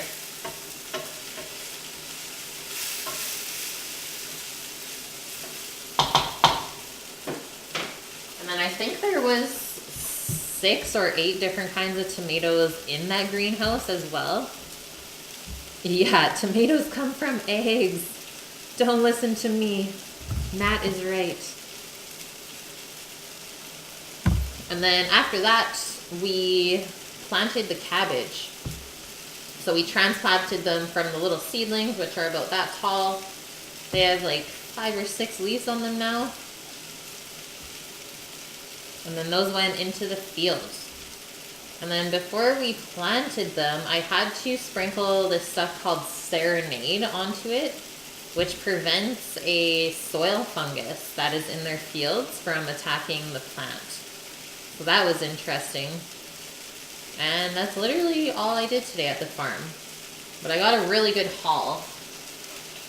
Considering last Thursday there was nothing on the farm stand.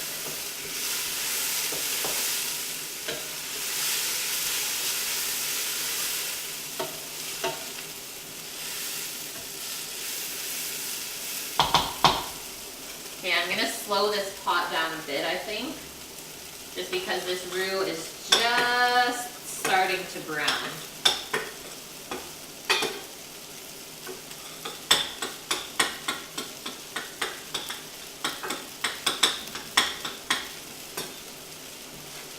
So I'll just turn that off for a couple minutes while we finish off the roux. Eggplant comes from eggs. Yeah, we use cages as well, Shadowlyn. That's what we use for tomatoes. But our tomatoes still get really tall, like 6 or 7 feet. So you still need a ladder to pick them at the end of the season. Hilarious. And then from the farm today, I got 2 big bunches of kale, 2 bunches of garlic scapes, yay. Not sure if you guys know what those are, but I think I'm going to be doing some pickling this weekend. Or if I can fit it in during the week, I'll do it on stream with you guys. And then a little pint of the first strawberries of this season. I saw them in the field as I was walking through this morning. I was like, I want to go eat a strawberry so bad. And then when it was on the farm stand, I was like, yep, taking it. That is mine. Hello, Elvin. Are you home now? It is so good to see you.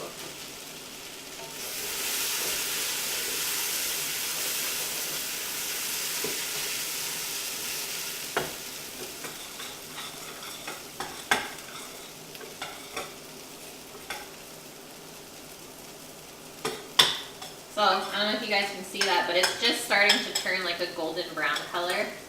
But we're definitely going to take it farther than that.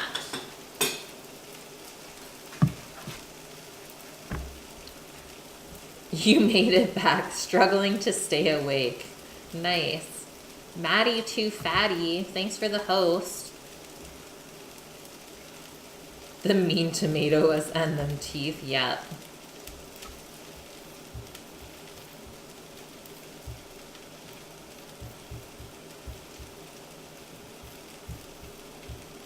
Okay, I guess while we're waiting, we can put in the Old Bay into the veg in the pot. So it says 2 to 3 tablespoons. It's quite a bit. But I guess that's really your main flavor. And if you guys don't know what is in Old Bay, let me try and find ingredients for us. Salt, spices, okay, thank you. Contains mustard and red pepper. And that's it. Salt and spices. Very specific.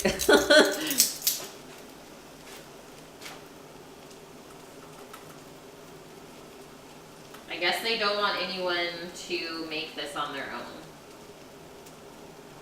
Which is why they don't tell you. It's that secret spice. Oh God. We almost put too much. I was like, please don't happen. Boom. 3 tablespoons. And we'll just kind of toast that up because this pot is still warm.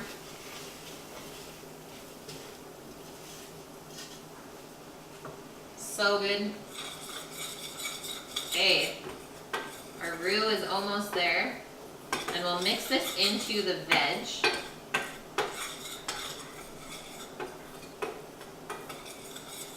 And then we can pour in our vegetable stock. And that way we shouldn't have any lumps from the roux. Chat is the secret spice. Yes, it's true. Except everyone's being super quiet now.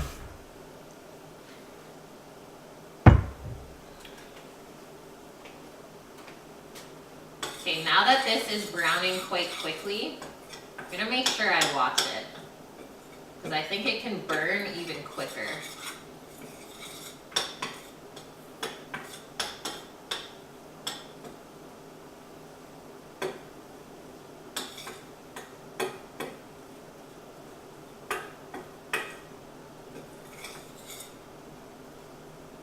And we only have 3 minutes left on our Pavlova.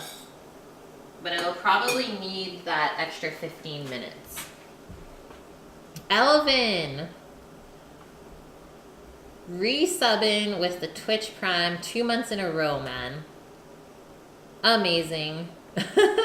Gotta take care of the important business, like resubbing here before you go sleep for a month. Thank you so much, man. Really appreciate the resub, and it's good that you did. Because I'm going to be giving away one of these embroidered aprons in June for all of my subs. And then at the end of the month, I will draw all of your names from a hat, or I'll get Sammy to do it. And then we'll see who wins the apron. Shadowlyn, I'll speak up. Okay, I gotta go. All right. Hello, Mossborg. How is your day? Yep, we're almost there. So it's starting to get more liquidy now.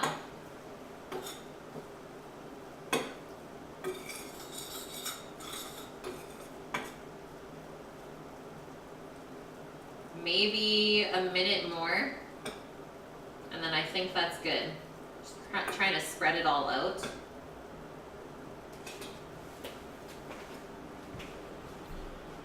You've posted pics of your brewing setup? Yes. Yes. What? That is a really nice setup, man.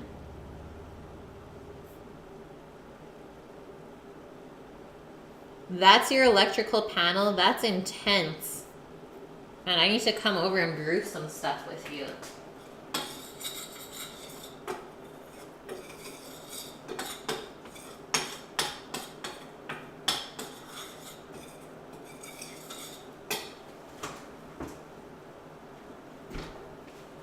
I just peeked at the meringue. It looks too good. Mossborg, you messed up your sleep cycle. No.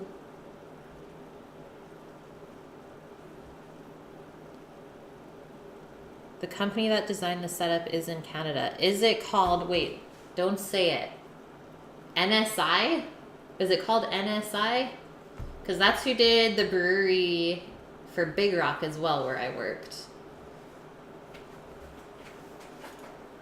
And like everything was copper. It was so nice. Okay, this is starting to smoke a bit, so I'm guessing that is good. You don't want to burn it. You just want to really push those limits. So this is how your brew is going to look. And it's going to have that nice toasty flavor. The Electric Brewery is the name. Okay, I've never heard of that one. That's our timer for Pavlova. I'm just going to pour this in to get it out of the pot. And then we'll finish off our gumbo once we take a peek at the meringue.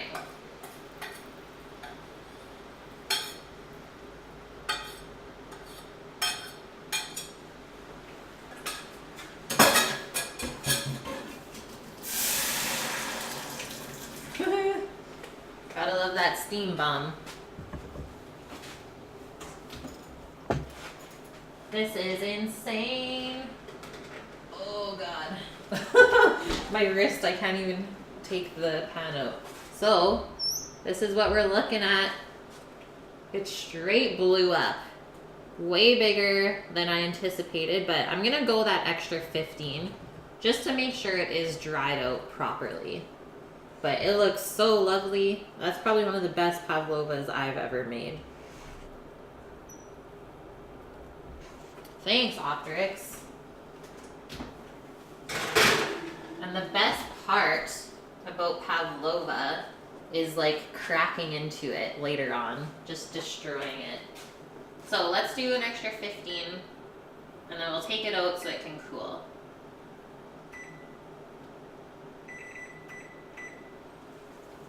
Let's stir our roux into our veg. Oh, guess what? I didn't put the garlic in yet, so let's do that as well so it has time to cook up a little bit. We can turn our burner back on to medium heat.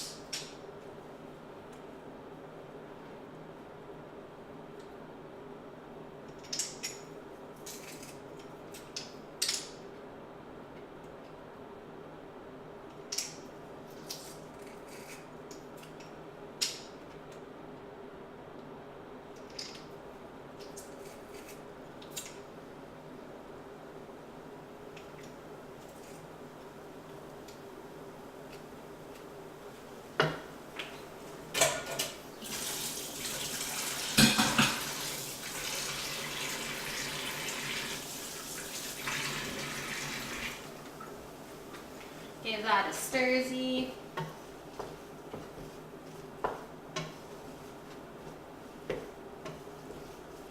Yum. So you can see how the roux kind of lifted all of the brown stuff off the bottom of the pot. You just have that one spot in the center. So let's add a little bit of this at a time.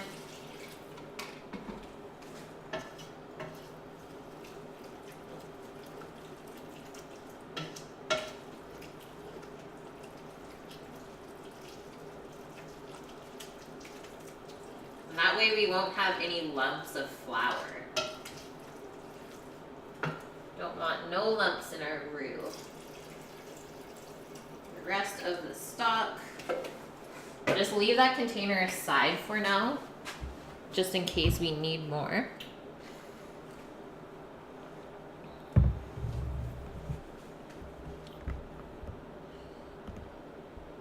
Oh yeah, that's meringue Vaders. I don't know if you've ever made that, but it is so lovely.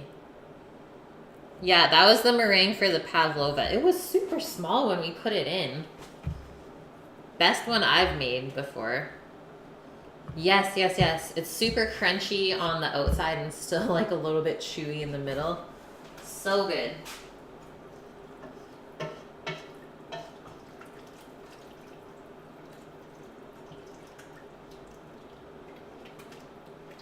So you can see our nice dark color now in our gumbo. That's exactly what you want.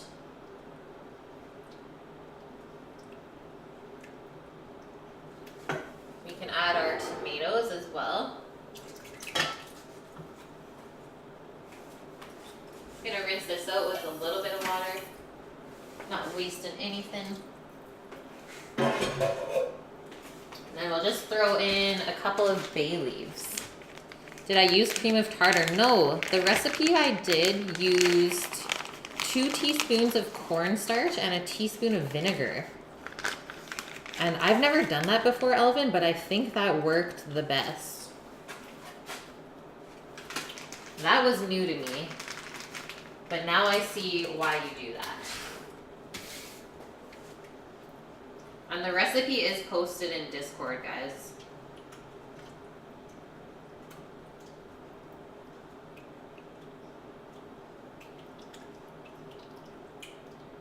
Okay, let's see if I missed anything here.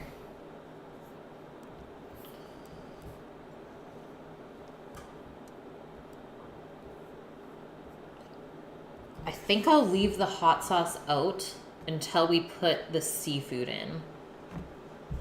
And then we can kind of finish seasoning it at that point. So I'm gonna turn that way down and just let it simmer.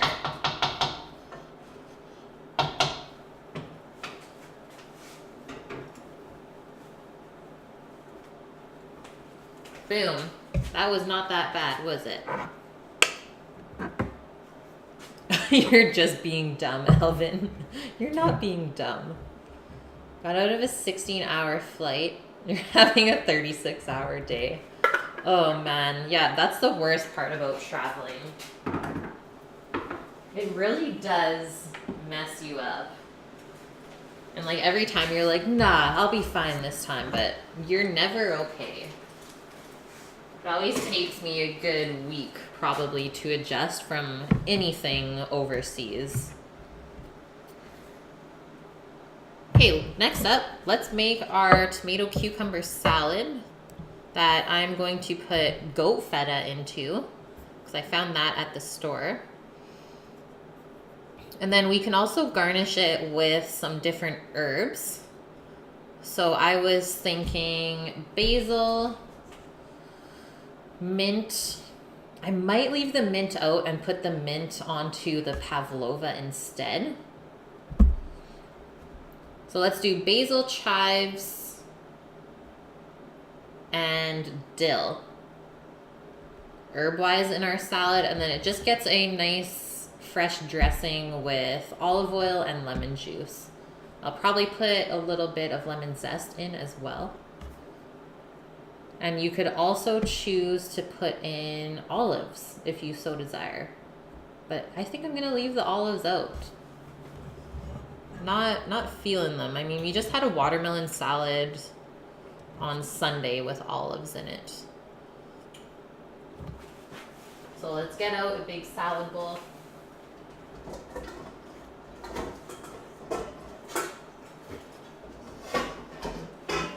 And I think I'll put greens in the salad too.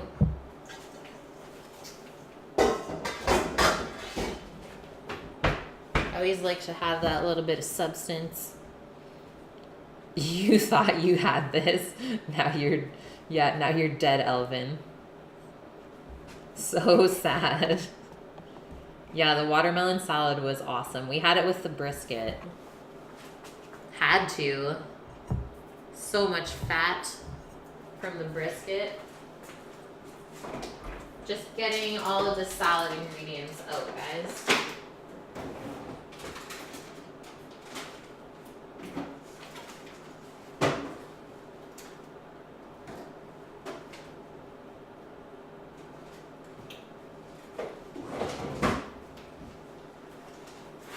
Might have to run over to the other fridge as well. You guys, look at, I just wanted to show you the littlest strawberries ever. They're so good. It's taken like all of my strength to not just eat that whole pint.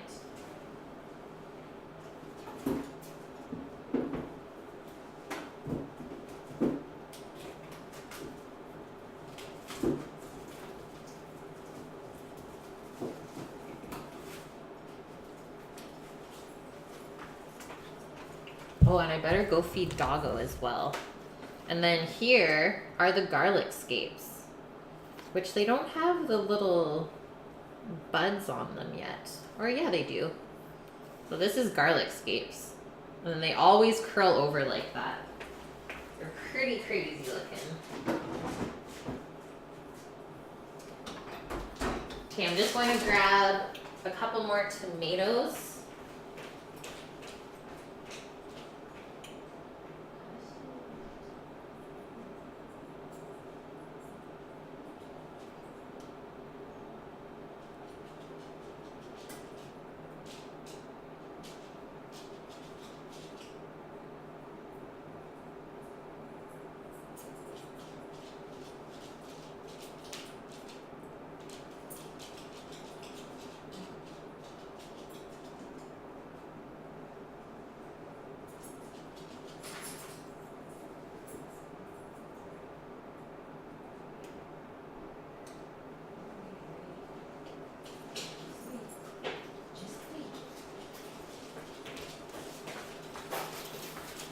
Okay, I am here. They do taste like garlic. So those are the first sprouts that come out of the garlic plant. And then I've done them pickled, I've done them grilled, and they're really nice. More of like a floral flavor, yeah, than like a really strong garlic flavor. If you can get your hands on them, for sure try them at least once. Okay, I'm just gonna go clip those couple of herbs, and then I'm gonna come back in and make sure I feed Doggo. Yeah, pickled. Super, super good.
Guys, it smells so good in here. Okay, so we got our little bit of chives. I picked some basil. I don't know if this plant is gonna survive, to be honest. It's looking pretty sad. I don't know why. And then a little bit of dill, but I have more in the fridge here.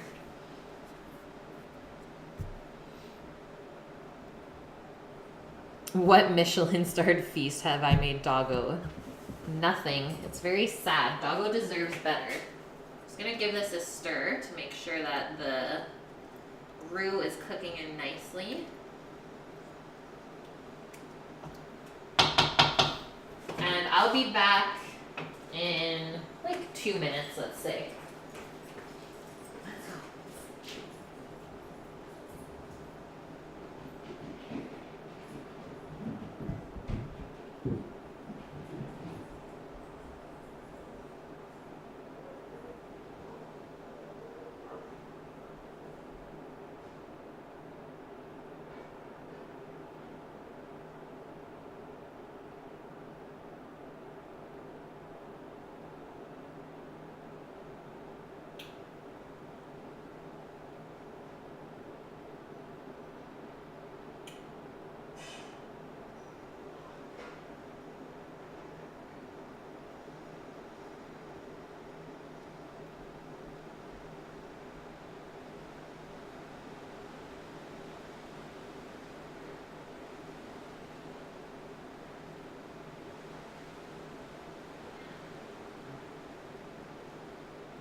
Okie dokes.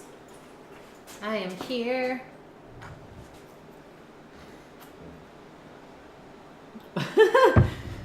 Her food has freeze-dried salmon in it.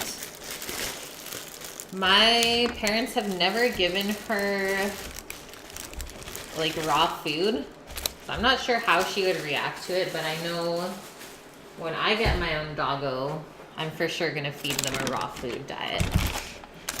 It's a must. It's starting to look nice. Thanks. Thanks, Optrix. Things are going well in here. I know the timer's just about to go off for the meringue. So let's take it out. Oven can come off. Yeah, it like barely cracked. So that is absolutely lovely. And then we're just gonna let that cool right now. It said it might compress as it cools, so we'll see what happens, whether it holds its shape or not.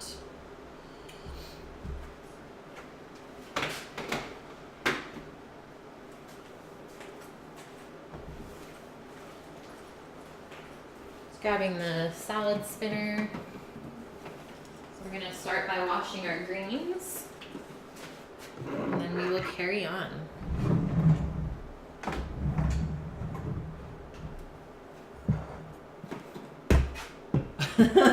Elvin, you crack me up, man. What's going on, Steve? The gumbo has been all put together. All we have to do now is add seafood at the end and boil some rice as well. And then I just took the meringue out of the oven and we're starting the salad prep.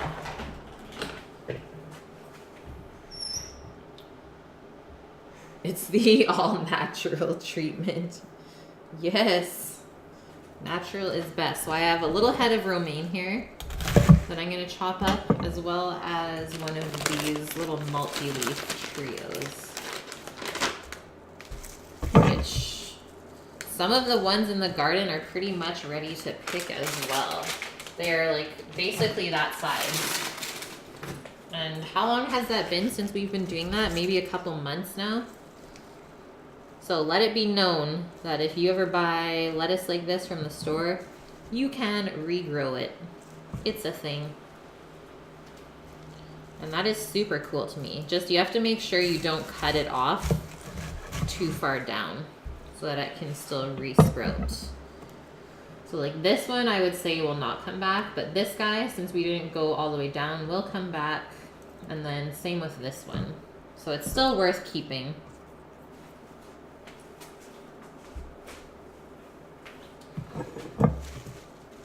And we just gotta pick through a little bit.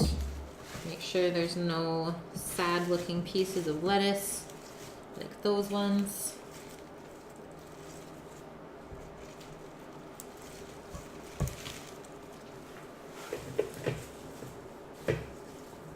And just a quick wash and a dry for that stuff, and then that will go into the bottom of the bowl. I'm dropping it everywhere. Go to the store before you die.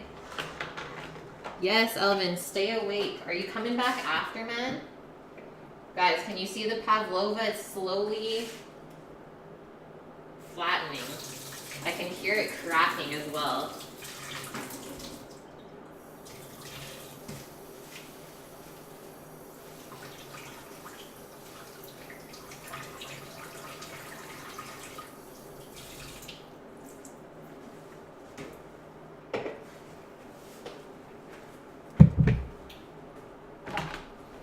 He'll be back. All right, we'll be here. We're locked in and loaded. You've never made Pavlova yet? It's so easy. For sure you need to make it. Your girlfriend would love it, I think. Drying off our lettuce.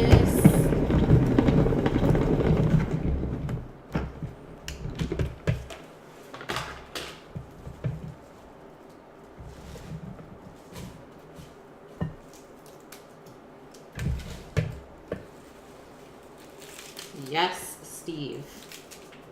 Onion power.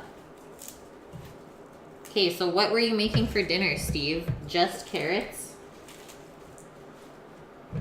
What kind of madness is this?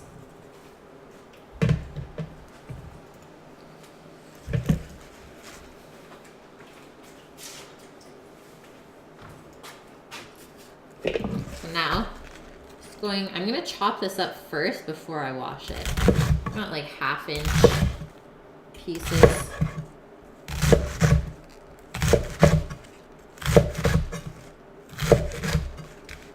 Stone soup.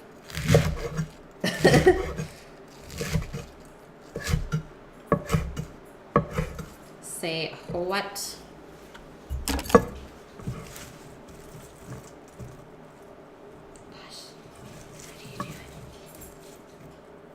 Some lettuce? I don't know if you want this, but you can try.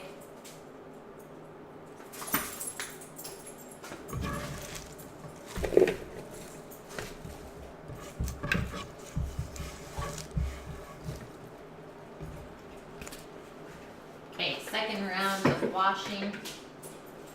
Then we'll get to chopping. It's 4:45, so we're doing really good for timing as well. We still have to whip some cream up for the Pavlova. Maybe I'll do it by hand. Maybe whisking will just like destroy my wrist. That'll like kind of get fixed. Beef stir fry with noodles. Yum. I haven't done a stir fry in so long. And they're so good. What kind of noodles? Rice noodles?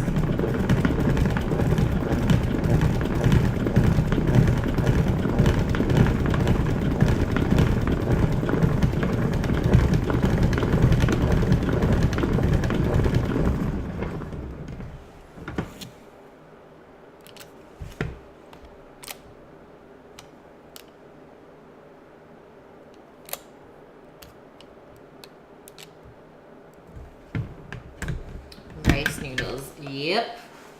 Sounds good, man. Sounds really good.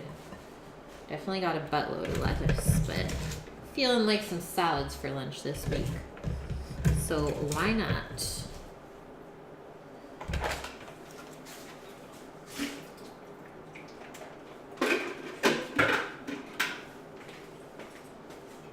Give our gumbo a little stir again.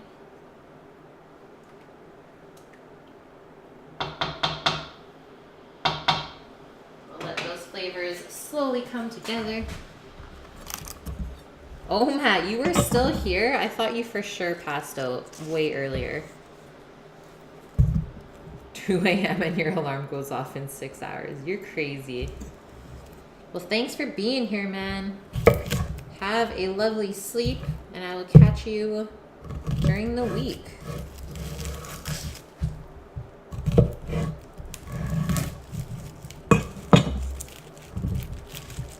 You guys got sidetracked? No, it's fine. If I wasn't interested in beer, then it would be weird. But I also like beer and all the different kinds, so that was cool for me. It's a good topic.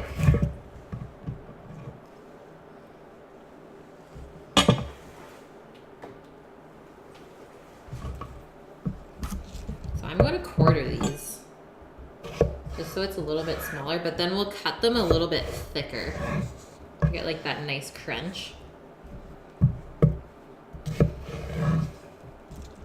Okay, good night, Omat. Stay thick, my friend. So like a nice chunk like that. That way it'll kind of be similar to the size of the cherry tomato when we cut it in half.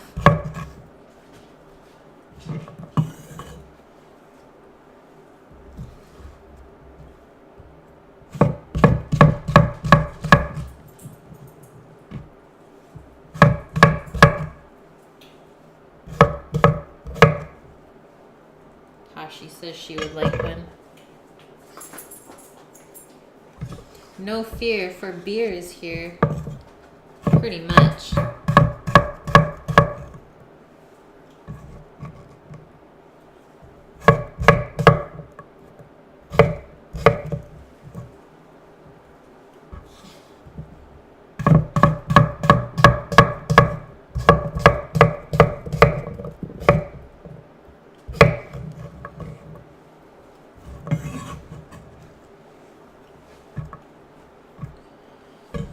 That's a lot of cuke.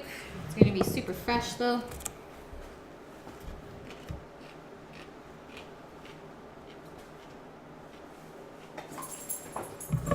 How did I come across the Pavlova? Okay, first I'll start with Steve. How long did it take to get my knife skills? I would say probably a good 6 months of being in culinary school for, let's say, 9 hours a day. And then after school, going to work in a restaurant for a couple hours as well. So let's say 5 days a week, 12 hours at a time for 6 months. Should have pretty good knife skills by that point.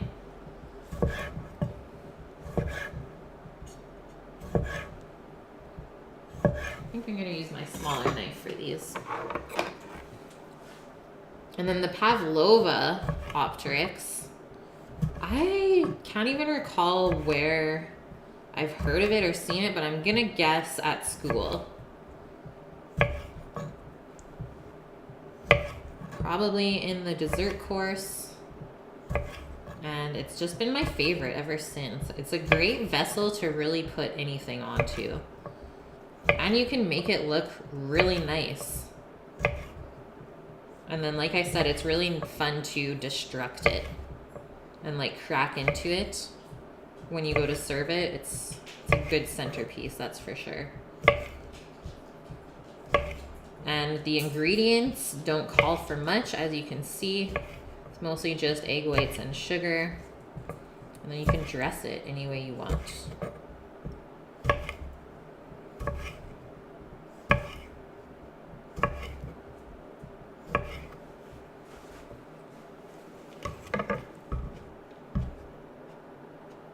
BC tomatoes, yes sir.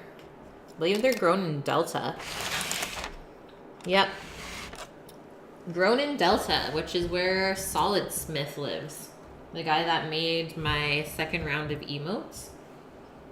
That's where Solid lives. And he also makes Death's emotes as well. So we didn't know that he was from BC. Death thought he was in Europe.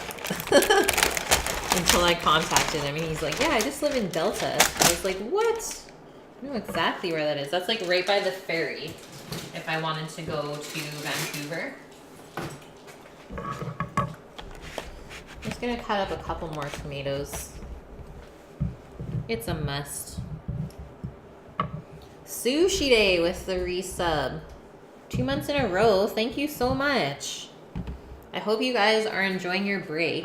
It's been a little quiet on Twitch, but I saw your website that you and Son are making, and that is so, so cool. Yeah, feeling the love for sure. Like, that's an awesome site. I've always tried to like find all of the cooking streamers on Twitch, and it's very, very difficult to do that. So it's nice to have everyone in the same place.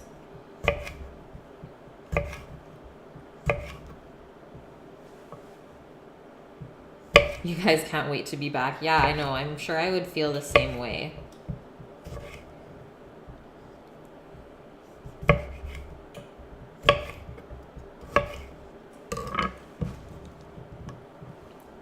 Have you done anything else fun on your break yet? Okay, here is our salad so far. All of the colors. This dark of red. This isn't actually that dark. You can get tomatoes that almost look black, Steve. They're amazing. Just washing up my hands real quick, and then we will get out the feta, and then we will dress the salad with the herbs. Mostly just coding and relaxing. Fun. That's always good. Yeah, almost black, Steve. Have I ever made kulebyaka before? No. Let me look that up. Kulebyaka.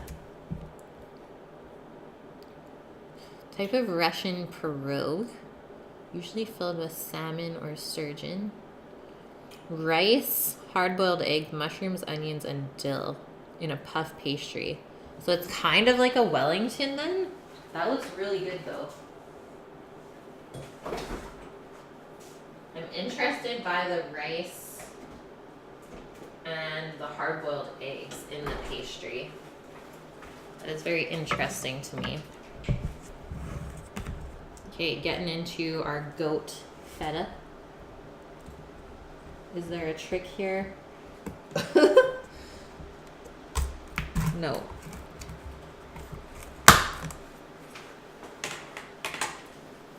And one more stir on our gumbo here. I just want to make sure that it's not sticking.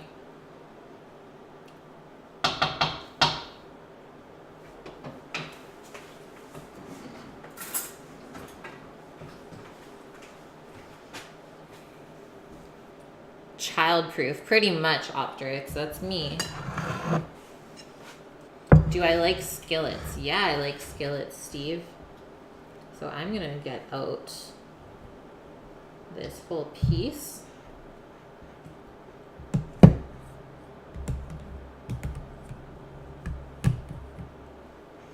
Maybe a little bit more. And then we'll crumble it over top. Trying not to put my hands in the brine, so we don't want to contaminate that.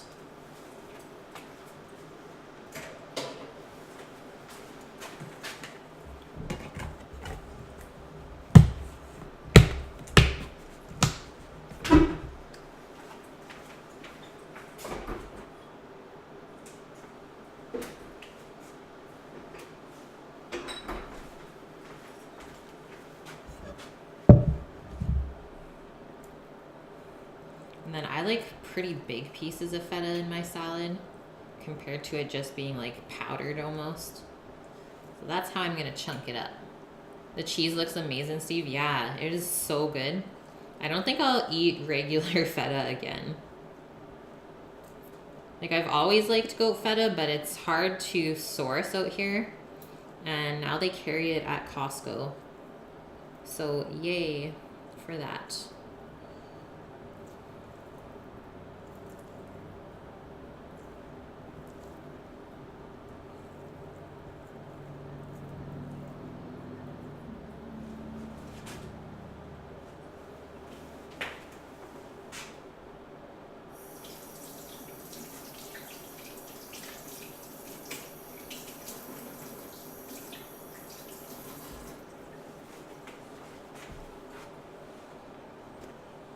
You'd rather have salad with feta than a fetid salad. What? Okay, let's chop up our couple of herbs. Gotta grab a little bit of dill from the fridge. But our basil and chives are ready to go. Yeah, fetid.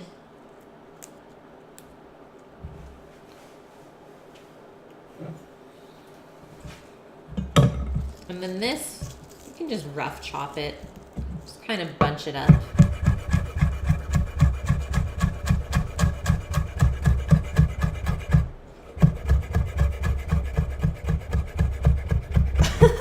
Steve, if you visited me, you would eat yourself to death. No, you wouldn't. I wouldn't even let that happen.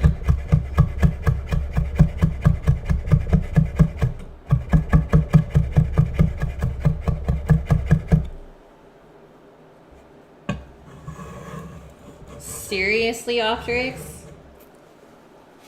Kids are like starting to play Fortnite in the classrooms now. All of your stories are like shocking me. It's like no wonder society is like kind of effed up. It's like I would never think about playing a video game during class.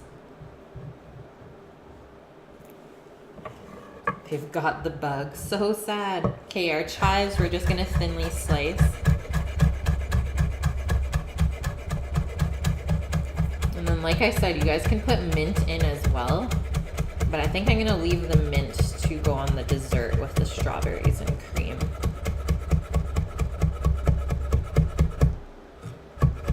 Sometimes you can't beat like fresh torn mint.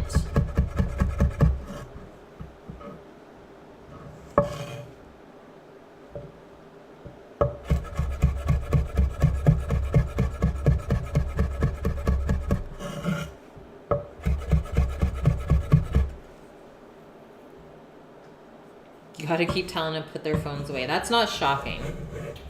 That one is not surprising.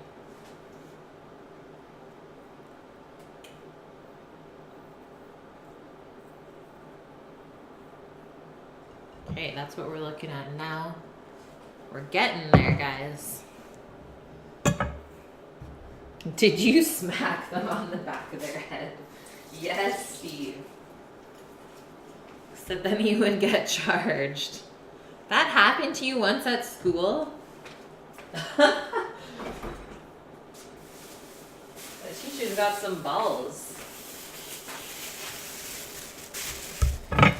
Biggest bunch of dill. What am I gonna do with all of this? So we only really need to use like that amount.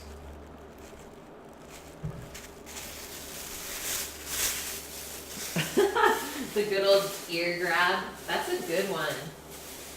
It's so painful. So, store-bought dill. My little dill. So I'm going to let it catch up a little bit before I take too much more off of the plant. Holy Optrix. Yeah, you would never get away with that today. But like the parents back then were probably like, good. My kid probably deserved it. Now all the parents think that all their kids are like way too entitled to get treated like that.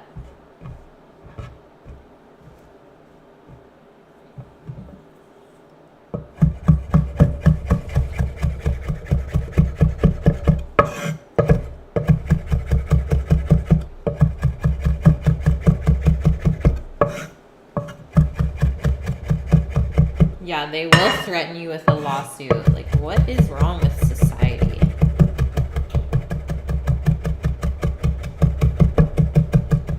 Honestly, if I had kids, I would probably homeschool them.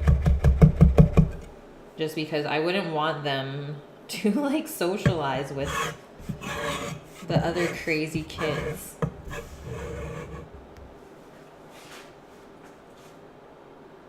I wouldn't want them to get corrupted by society.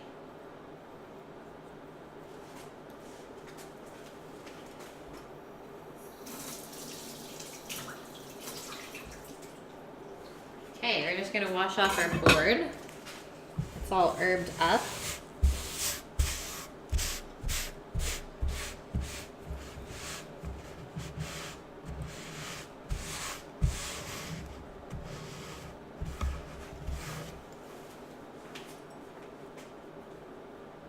And now on to making a little vinaigrette.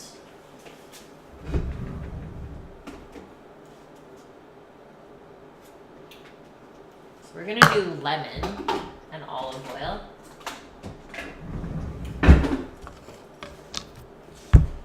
Boom.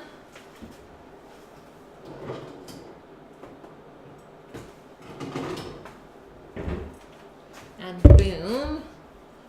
What else do we think we need in here? Maybe a little bit of honey, because honey is really good with feta cheese. That's what I'm thinking. I'm gonna put the jar in the mic for a sec because my honey is crystallized.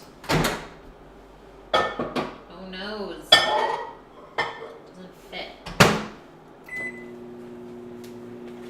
We're gonna zest the lemon as well. Get some of that nice burst of flavor.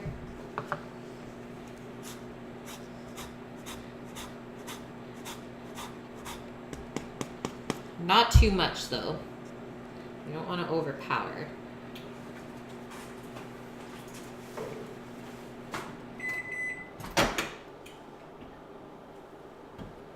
Okay, honey has been liquefied.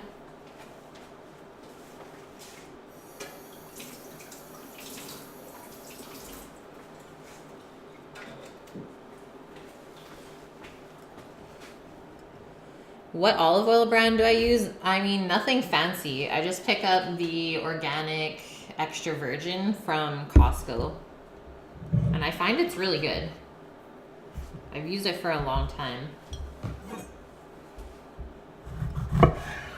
That is a lovely looking lemon.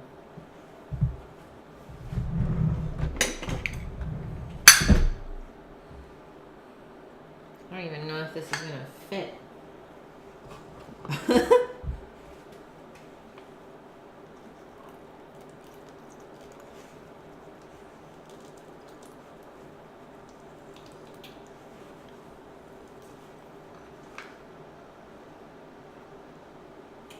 Interesting. Teens are too cocky these days. Usually get the metal 1 gallon containers. Ooh, what brand is that, Optrix? Just trying to not destruct this lemon too much.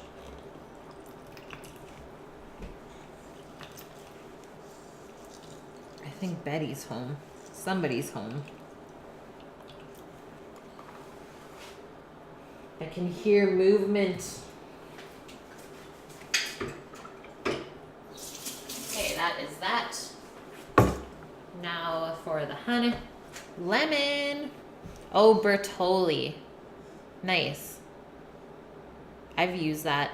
Bye, Lemon. Thanks for being here, and thank you for the 100 biddies. You are number 1.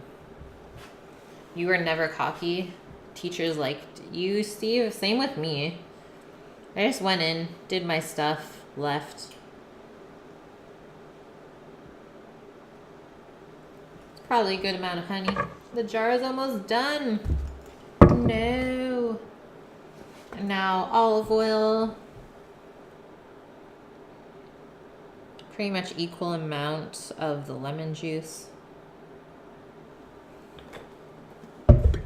And then I will season the salad with salt and pepper instead of seasoning the dressing. Okay, our lid is on. Now we just gotta shake it up. Hopefully this is nice and balanced. Oh, we got some liquids coming out. These are new containers that Sam and I got, the deli style. I can tell that the lid is not the best. But what can you do when you don't have a restaurant supply anymore? Let's give this a taste. Taste my lemon vinaigrette with my yellow spoon.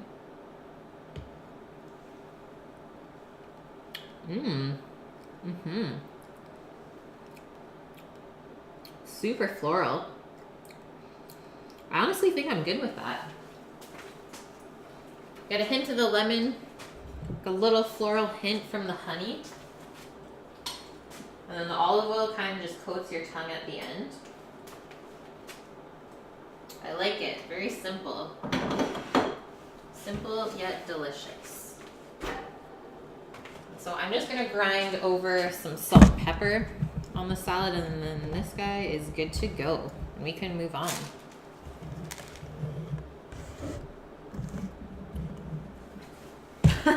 Steve, all the teachers greet you and they never even taught you. Yeah, that's fair.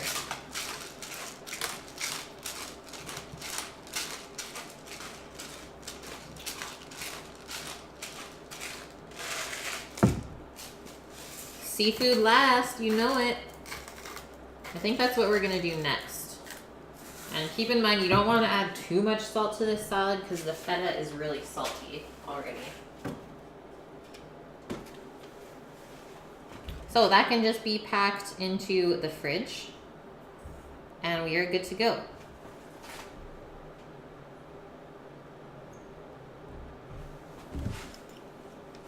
I don't know if there's room in this one. Not looking like it.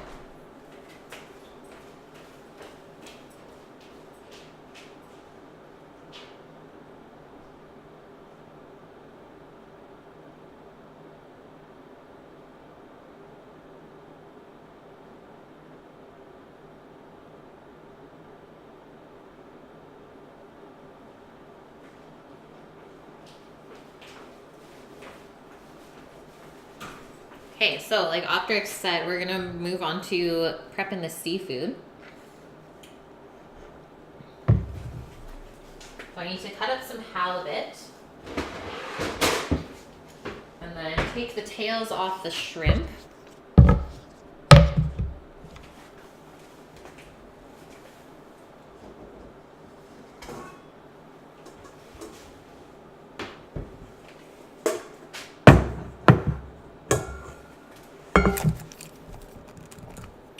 And then in about 20 minutes, we'll boil some rice and then finish off the Pavlova. Okay, so here's our shrimps. Ta-ta.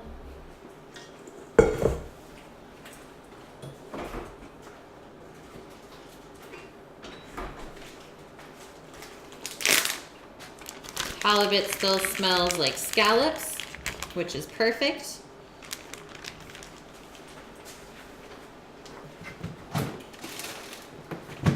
You know it's nice and fresh.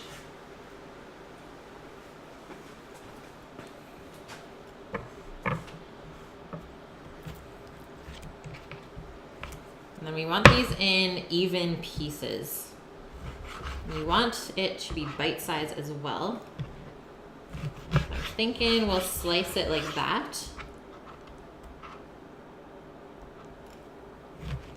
And then cut it into cubes afterwards.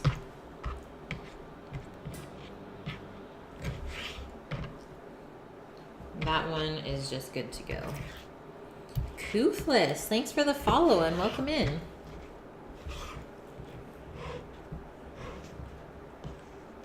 You still have 1.5 pounds of scallops in your freezer?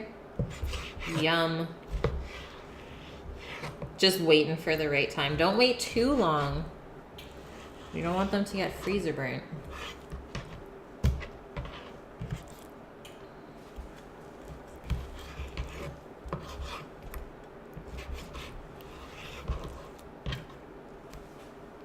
I know. That's what everyone tells you, Optrix.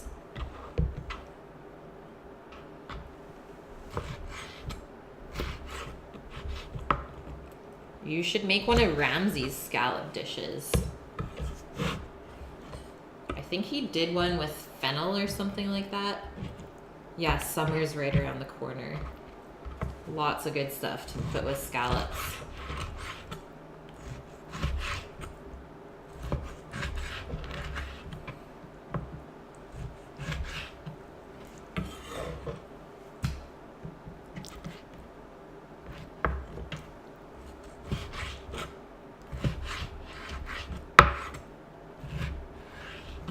Summer squash and scallops, yes.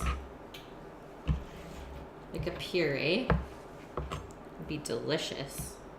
Or even like chips, crispy squash. I'm in.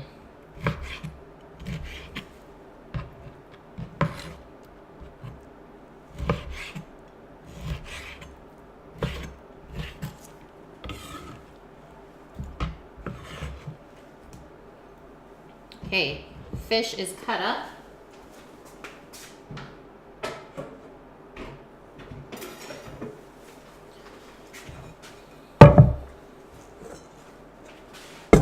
Now, onto our shrimpies. And these are already cleaned, they just have the tail on, but I'm gonna leave them whole like this. I'll just put them in like a minute before the halibut. Yeah, everyone else is preparing dinner. It's true. We have a lot of lurkers in here, Optrix. Like, even though there's 35 of you guys watching, there's typically only like, let's say, 3 to 10 people actually chatting. Which honestly is okay with me. So it would get a little crazy if everyone was talking at the same time. It would definitely slow down my cooking process. Because I think 4 hours to prep dinner is more than enough. I don't want to make the streams any longer. Yeah, exactly. It's easier to follow the chat. And plus I know a lot of my mods are busy as well. So it's nice to like not need them in here, considering they don't get paid anyways. Steve's got a funny story.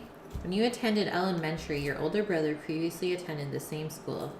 He was a troublemaker. Not surprising, Steve. All the teachers dreaded the fact of one more like him, but you proved them all that you were better. Nice, man. Yeah, you don't always have to follow in your bad siblings' footsteps. The family connections. Yeah, it's like, okay, we know how this sibling reacts. What is the next one gonna do? Loriander, your cat would love me.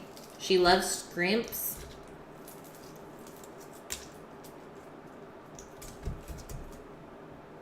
Scrimp, hello, Rook. You are still here. You were a persnickety teenager. I don't know if I've ever heard that word before. She loves shrimp more than anything. Yay. Well, I wish I could give her 1 or 2. I totally would.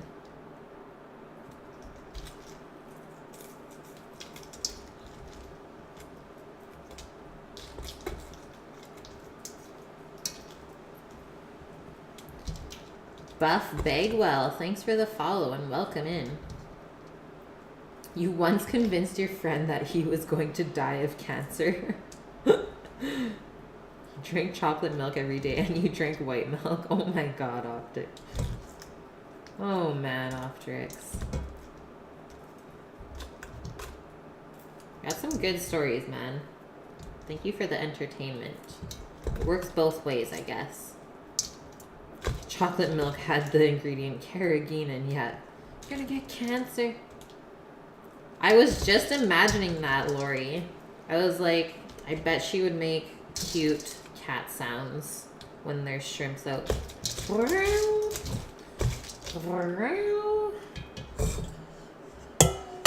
I know those sounds. What's cooking, Buff Bagwell?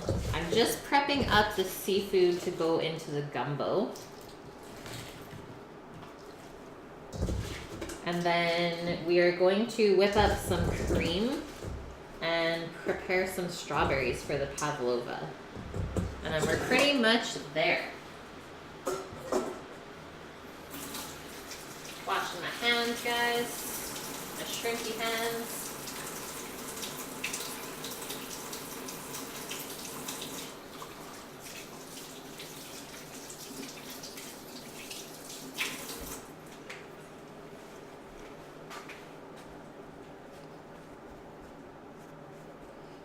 Elvin, you made it back. You did not miss the pavlova. Free to bet. You're all good, Optrix.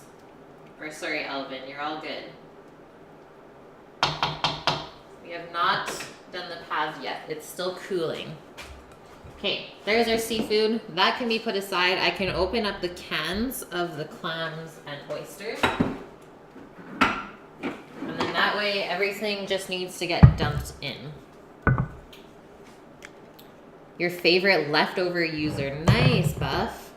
Yeah, that's a great thing. That's exactly what I'm doing, actually. Is I had leftover halibut, and I was like, what do I want to make?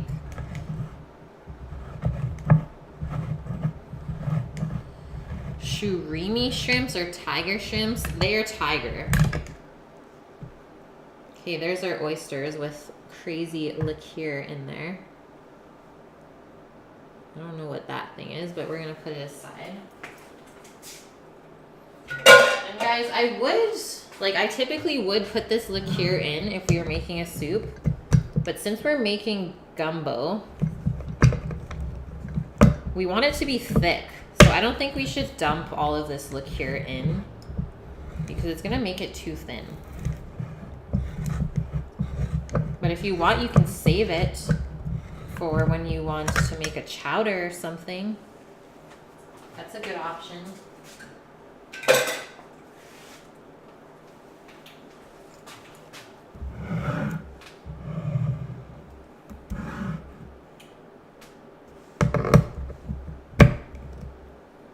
Still not sure why we call them prawns and you guys call them shrimp. Yeah, it's funny, buffet.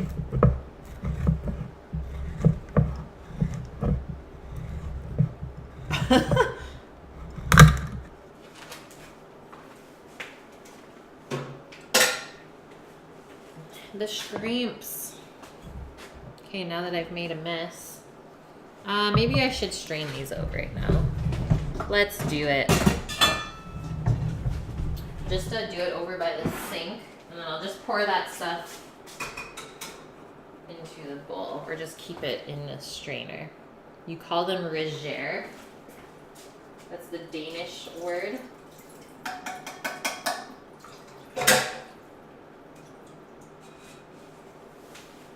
There's a lot of clams in that can.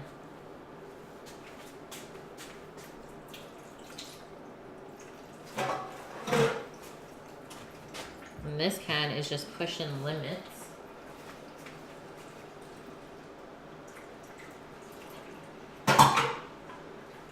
Those oysters are actually really nice looking. That's big.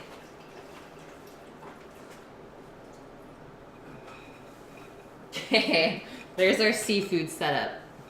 We have a lot, but like I said, I'm making leftovers so that I can pack it away. So definitely want to get that fish or seafood juice off of my board.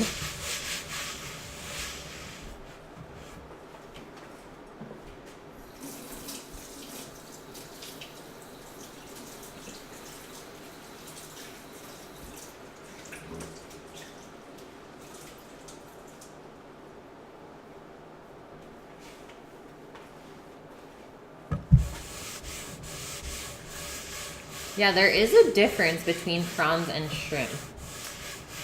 I don't know if I read it or I seen it online.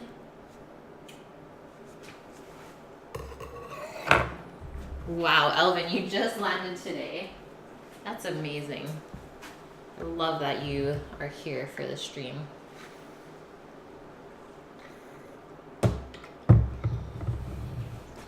Okay, seafood is prepped. Let's whip up some cream. And prep our strawberries. These lovely little guys that I picked up today.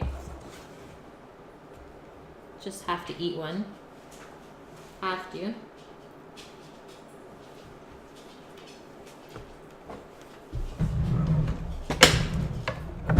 Hi, Bashi.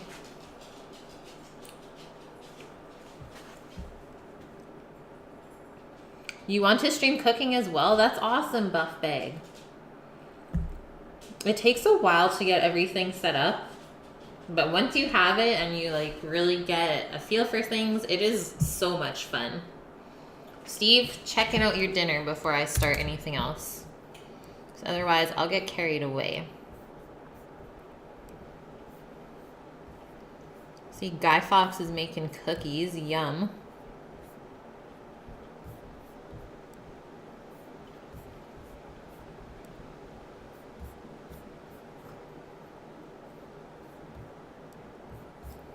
Where did you post it, Steve? Fun photos? Yes. That looks delicious. Nice and fresh. Hi. Hi. How are you? Good. What's this lettuce shrapnel? That's Pashi. That's posh. You're trying to push for a normal bedtime. You're back in the office tomorrow. They didn't give you one day off at least. You're crazy. You got banned. How come you got banned, Buff? That's weird. We've done some crazy stuff on here and I've never gotten banned. Did pups get fooded? Yeah.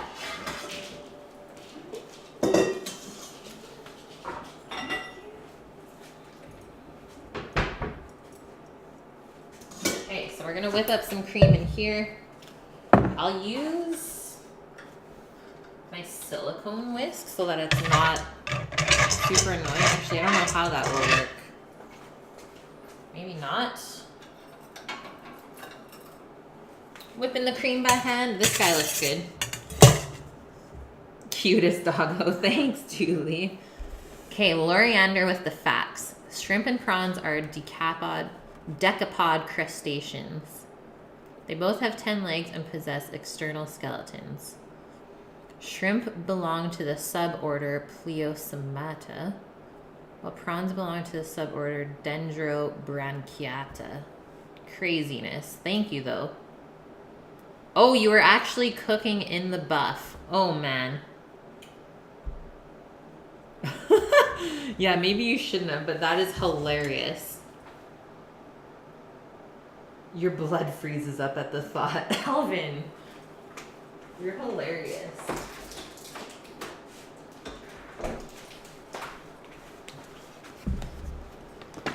Best attorney ever. Okay, so we got some whipping cream here. Keep in mind that it will double in volume, whatever you use. Let's say that's enough. It said a cup for the recipe. And then I typically don't like to put sugar into my whipped cream. I would rather put in a really good vanilla, so I'm gonna do that instead. You want like a good amount as well. Don't skimp. And we're gonna go. So sorry if this sounds annoying, but I don't feel like washing up my mixing bowl. Let's see how long this takes. Let's say 6 minutes, and then I'll put the rice on. You even had double-sided tape on your nips. Oh my god. Well, I've seen someone on YouTube, like what you tried to do, and she goes like full out. The side boob is disgusting.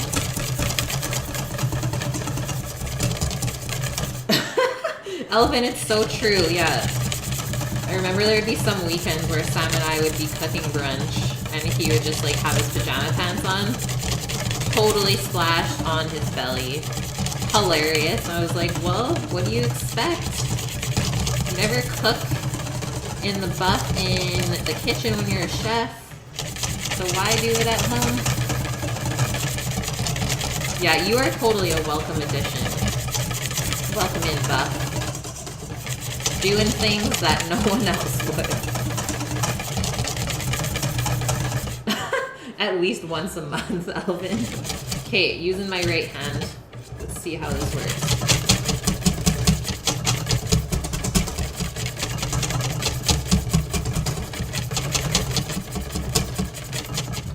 Doesn't work the same.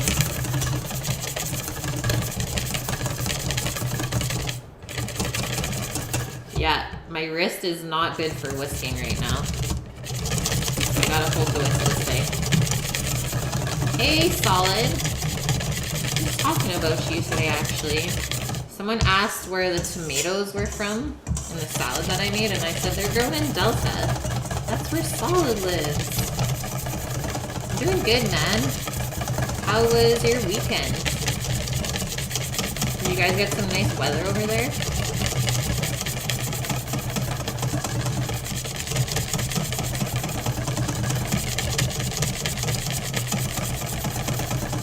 Nice, yeah, we still have some nice weather too. It's just been a little windy the last few days. Nice dog walking weather for sure. So this is my workout for the day.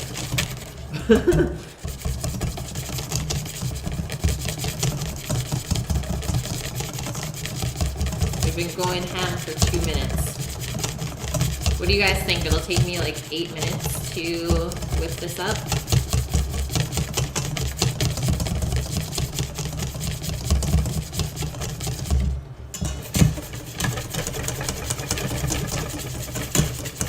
This is the real whisking method.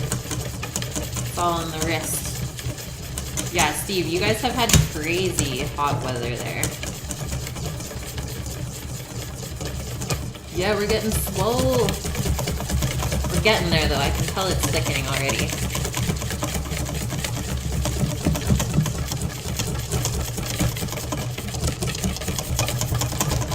And today, for my workout, I put air into cream.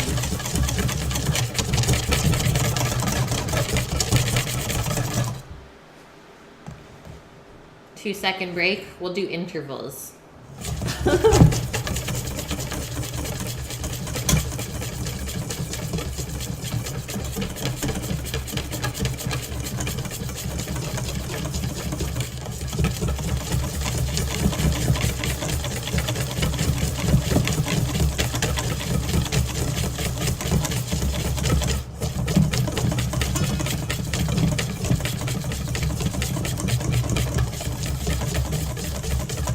Better than turning butter by hand? I would say so.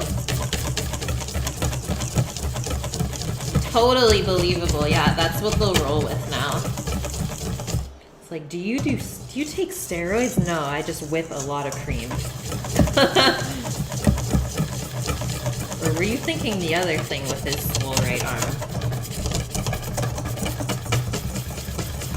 Okay, we're getting there, guys. You can tell. 2 minutes until I start the rice.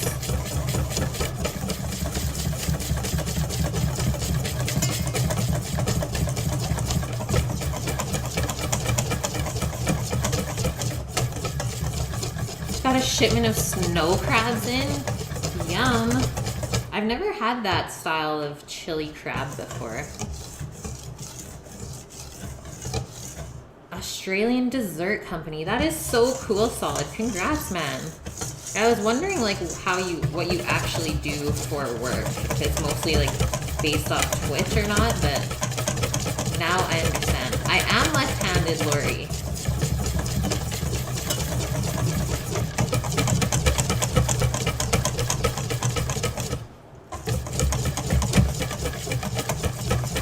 Yeah, whoever said cooks are weak, they were totally wrong.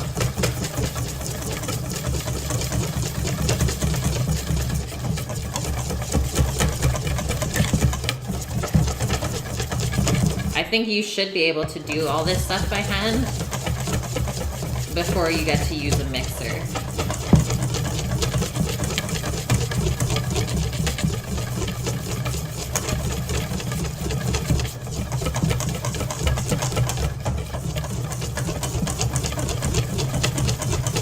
we're getting there. Okay, it's 5:30. So we're close. Probably a couple more minutes and then we'll have whipped cream. I'll go pretty stiff peaks with that. I'm just gonna put it aside. Let's cook up some rice. Got a little break going. Feel the burn, guys.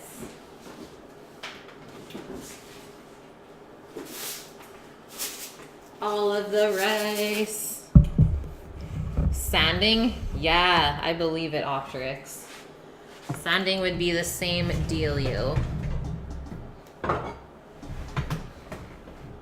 So, my good old rice pot, as always. Yeah, hollandaise by hand. At least you know you can do it though. And then you move on to the stick blender.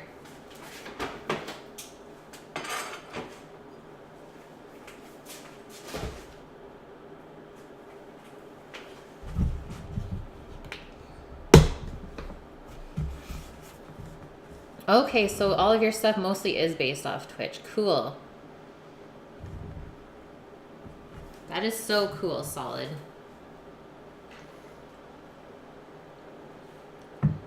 An industrial rice cooker. How big is that? 2 cups of rice, 4 cups of liquid. We're not seasoning this. We're not doing anything. We're gonna let the gumbo speak for itself. This is just gonna be a vessel for the sauce.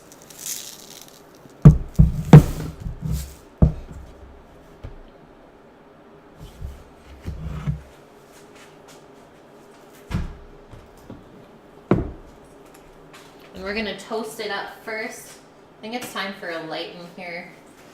Hopefully that adjusts nicely. So medium, high heat to start.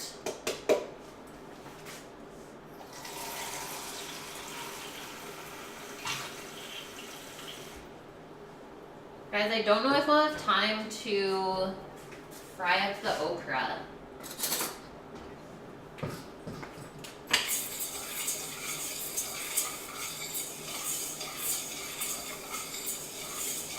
So I'll just have to quickly chop it up and throw it in with the seafood.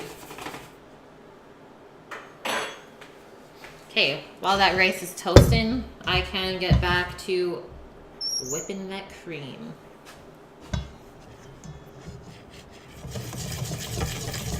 Yeah, you have to earn the electric beater. Normal rice cooker is 2 liters. Yours is 20? That's insane. Do you do like catering and stuff? Because why would you need it that big? Sur la table? Cook off with Jacques Pepin? That would be so much fun. I love Jacques Pepin. He's so cute. Hey guys, give me a sec. I need to deal with this idiot.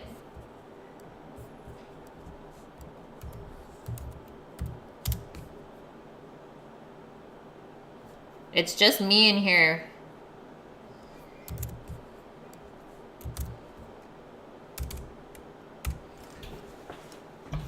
Sorry, carrying on.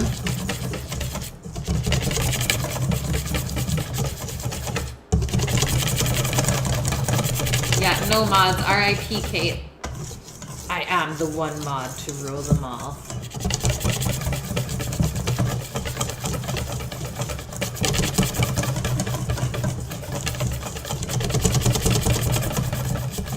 Yeah. Okay, we're getting there though. You can see how it is starting to really thicken up. I'm gonna quickly whisk the rice, or stir the rice.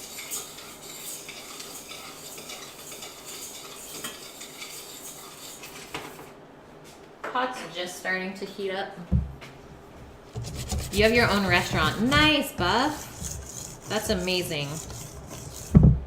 I don't know if I want a restaurant one day, but something food related on my own.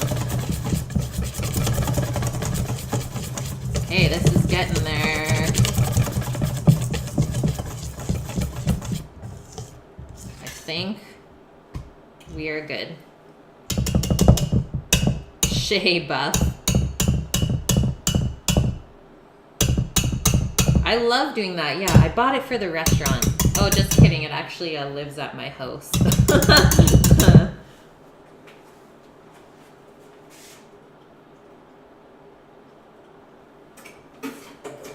Yep, that's some good vanilla creme. I know. That is honestly the thing, Optrix, is like cooks really only hang out with other cooks in their downtime.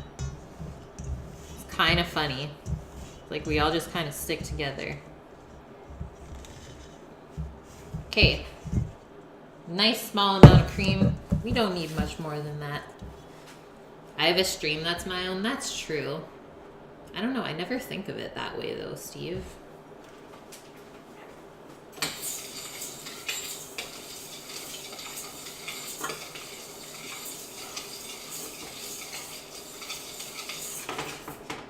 Couple more minutes of toasting and then we'll put some liquid in. So we can quickly move on to our strawberries.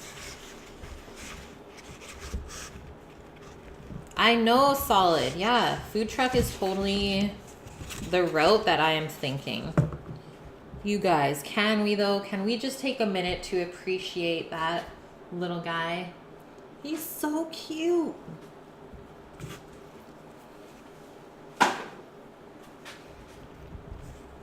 Like, I don't even want to fool around with these.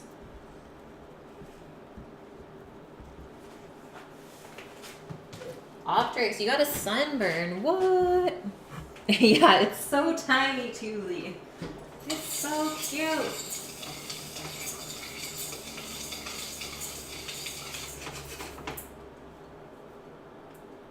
Also, our gumbo is starting to look fab.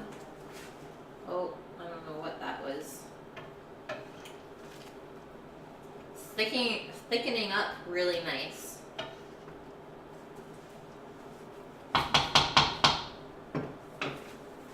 Real good.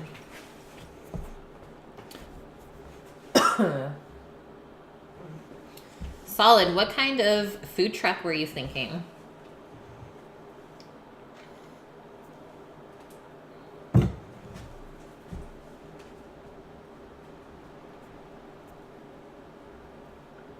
Yeah, Buff.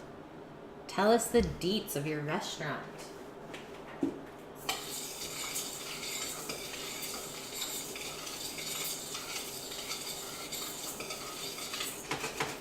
Okay, rice is nicely toasted. So I'm gonna pour in the liquid. Make sure that's one even layer.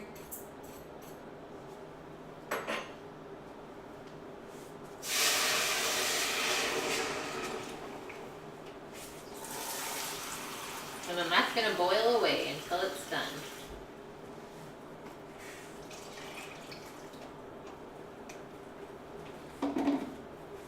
Turned it up to high heat.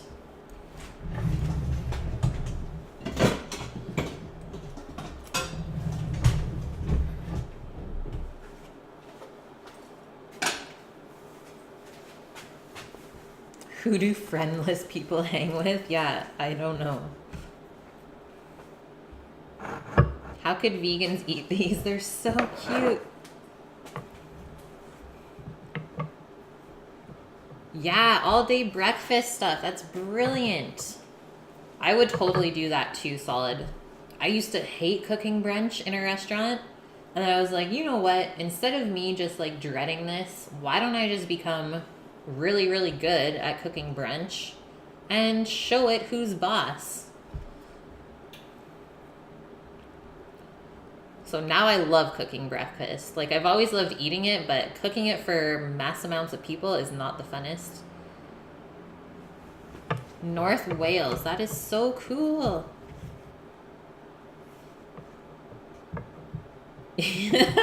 Best name ever, Solid. Faux King Noodle Truck. Steve, you put too much on your plate.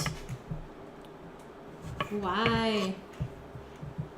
Like, I don't even want to take the tops of these strawberries off. I feel like we should just eat every single part of it. I'm going to leave this little guy aside.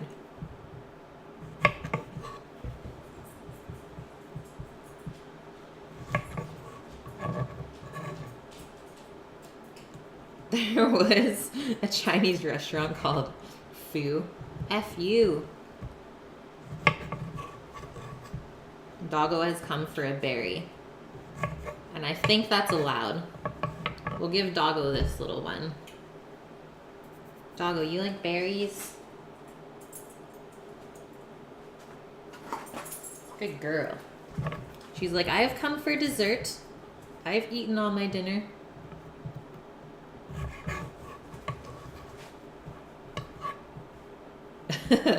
Yeah, Solid, just keep it simple. You'd be surprised how much people love that. If they don't have to ask questions about what they're eating, so much easier for them to decide.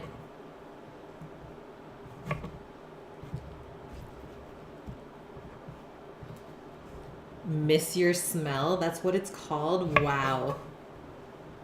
Yeah, I'm sure you saw some interesting stuff, Elvin.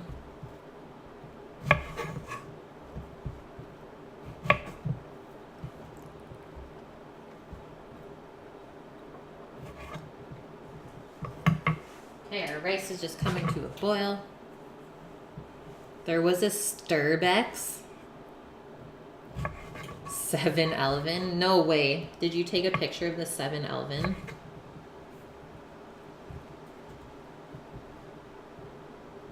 Not the berries, Steve.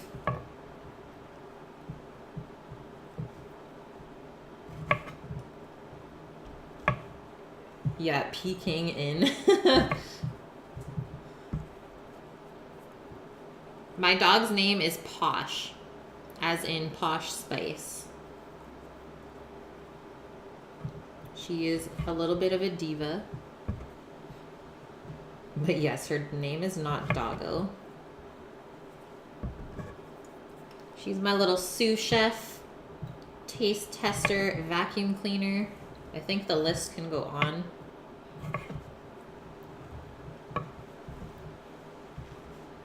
Walk to walk. That's a good one too. Man, they're super crafty with the restaurant names.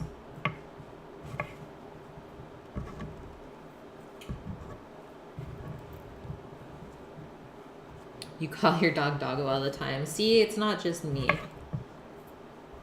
Right, Doggo? She's still just sitting here beside me, watching me cut strawberries. She says, please, just one more.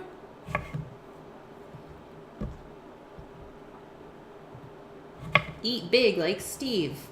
I would go there. I like eating big.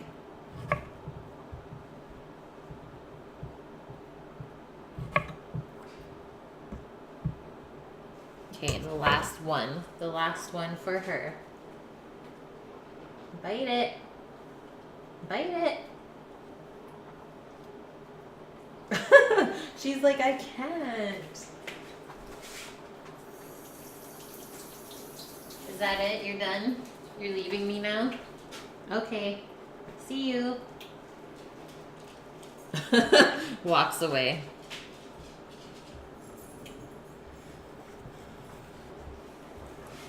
That's the last straw, Barry. Okay. Should probably wash these. Don't really want to. And then at the same time, let's put in our seafood into our gumbo. I'm just gonna step away from the Pavlova for a sec. And then when the seafood's in, then we can work on it again. Oh, really? Your dogs would try and steal it? No, Posh has never done that. She's really good. So, shrimp and halibut are going in since those are not cooked. And then the clams and oysters can go in a little bit later. So now we can turn the heat back up.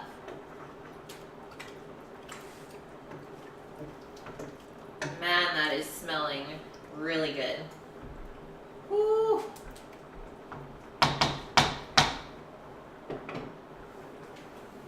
And I think I'm just gonna quickly take my other bathroom break and then we can finish up.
Hey, how we doing?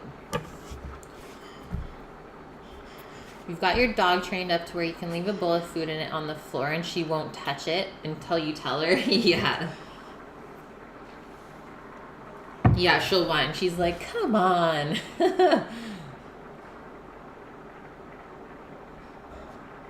Yeah, good thing you have high counters, Thule. Very true.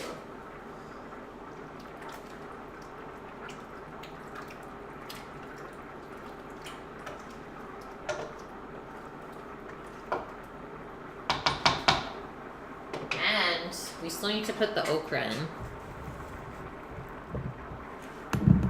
So these berries were already washed. I don't feel like it's necessary to wash them again. So let me quickly chop up this okra. And then we can carry on.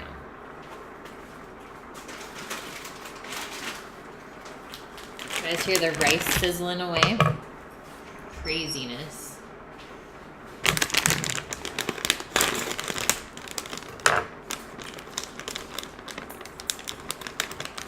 Yeah, dogs are honestly pretty easy to teach. 5 weeks and 5 days? Wow, solid. Yeah, that's super young. I think I'm only gonna put in like that much okra.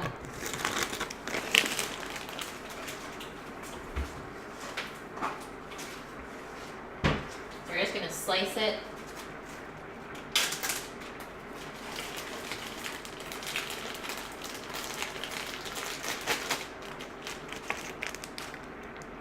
Do I add salt or oil to my rice? Sometimes. It depends on what I'm serving it with. But I didn't do anything this time. Just toasted it and boiled it.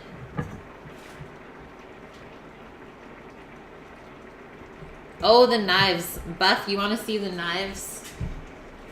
There we go. That's some of them. The wall of knives. So these little guys, I'm gonna slice them like that, say around 1/4 of an inch thick.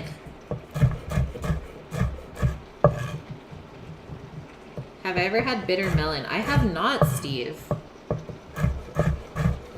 Have you?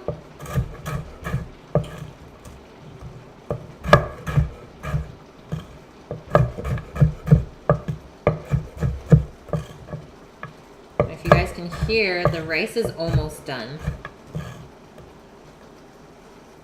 Starbucks, it's true.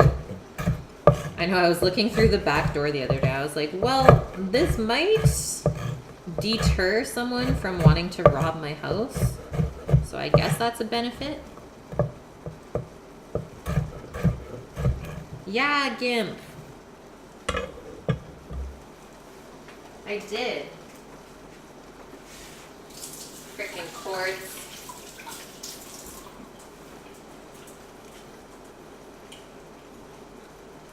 And welcome in, Gimp.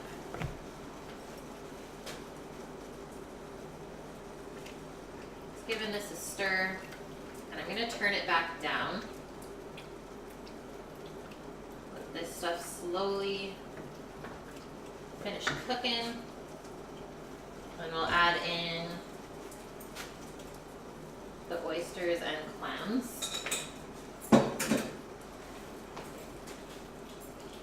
Now this pot is looking like something.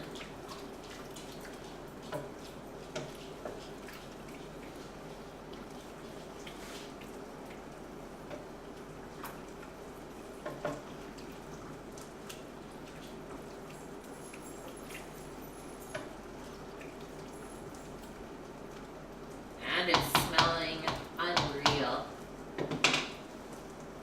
So rice is popping on the bottom of the pot, which means it's done. You guys can see those little holes. That's what you want. Now we're just gonna take it off the heat, cover it up, and let it steam for like a good 5-10 minutes before you lift the lid off. This is okra. Yeah, it's frozen, guys. I can't get it fresh anywhere here. Buff, you're a bit of a kitchen knife nut job. You have 70 knives? That's insane. How do you afford that? You had a 150? Crazy. Yeah, I do not even have close to that.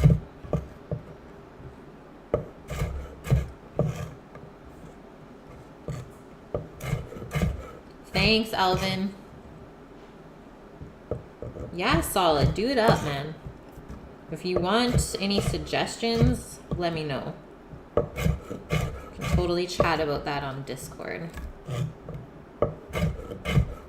But knives don't have to be expensive for them to be good. Especially if you're not going to use them like all the time.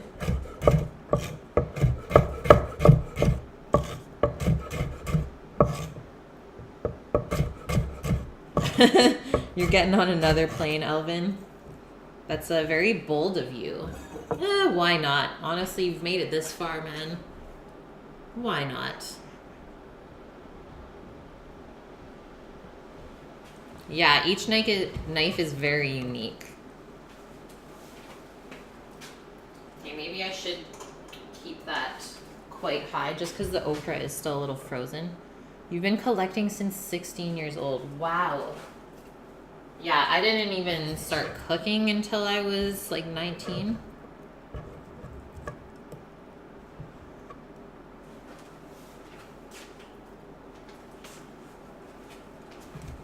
Okay, okra, donezo. You want to make some knives? Sweet. Yeah, one of the brewers that I work with, he makes knives out in Port Moody? No, Maple Ridge. Maple Ridge is where he lives. And he's made like 5 or 6 already. Very, very cool though.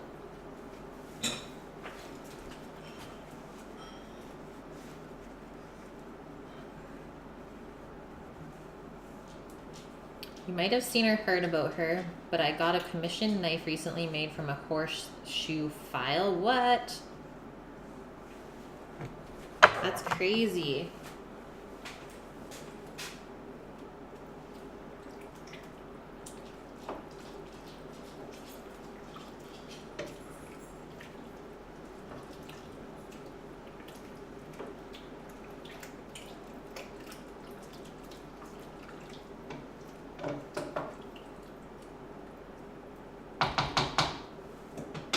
Okay.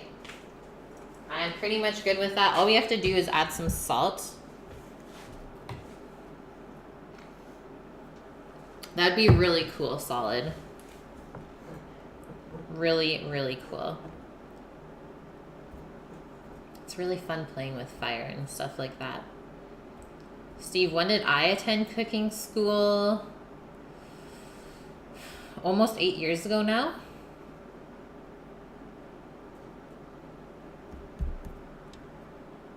Streaming making knives? Yes. I know, I was like, I get the solid, but I don't get the smith part. Okay, just going to pick a little bit of mint, and then we're going to put the Pavlova together.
So I got some mint flowers as well. And then I picked some chocolate mint, which is quite strong. And then pineapple mint, which is the white and green one, is a lot more mild. I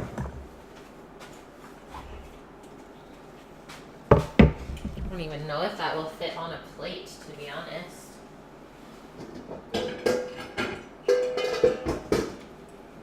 And hopefully we can take it off without it breaking.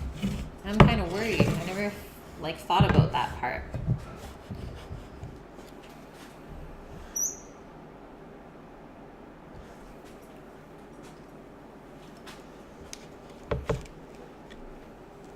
Pyro for life. Oh, Smith is your last name. Don't hate the bacon. Thanks for the follow and welcome in. Okay, I think we're good. It's just very delicate. There we go, guys. Can you hear the crunchiness of it? Ah! No! Mmm. Lavender meringue for the win.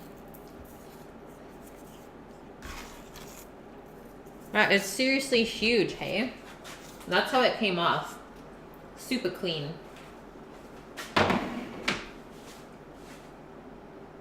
Okay. Gumbo is just coming to a boil. So I'm just gonna flip that off. It's gonna stay warm on the burner. I guess that's the good part about the glass top. Okay, let's not move this too much more because as you can see it's crumbling. You'll be 30 on Saturday. Nice. Well, happy early birthday, Solid, because I'm not going to probably talk to you on Saturday. So we are just going to do this. Pile our vanilla whipped cream right on top.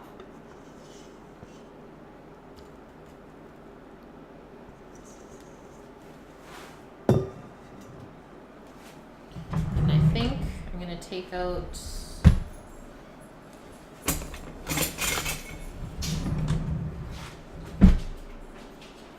my offset. I have to watch in person. Okay. Because I've always wanted to make this. Yeah, it is huge, guys. And then we're just going to slowly spread out the cream. I do have a cake turner, but I'm just going to do it this way instead. Plus, I don't think this plate would even fit on the cake turner.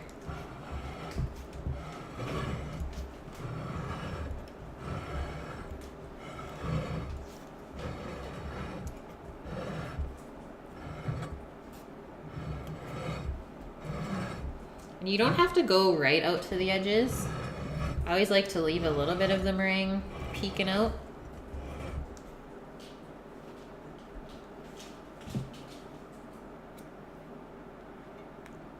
And that is okay there.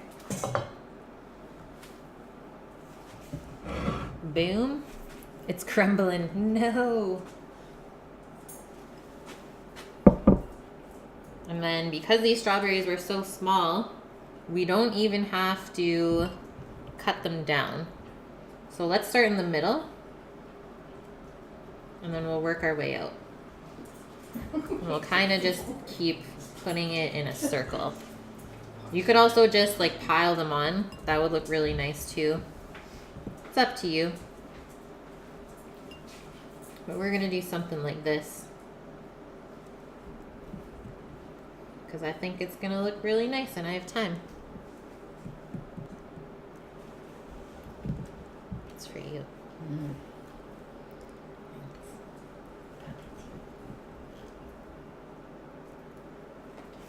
Oh wow, they're so good.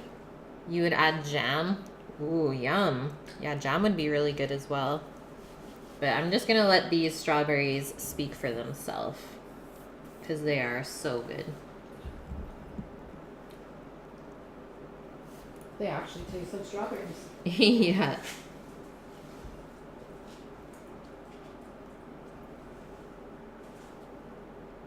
thanks, Steve. I'm glad you approve, man.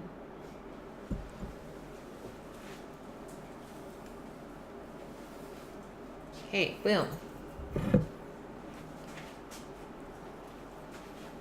It's a me, Mario. Hello. How are you? Optrix, love it. Okay. So the last little bit of stuff. Let's just pick our mint and then we'll tear it up.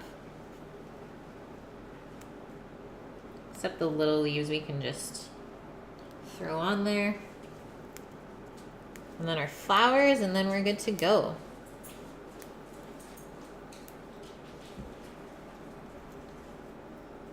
Why do I do this to you? I don't know, guys. Because life is too short to eat crappy food.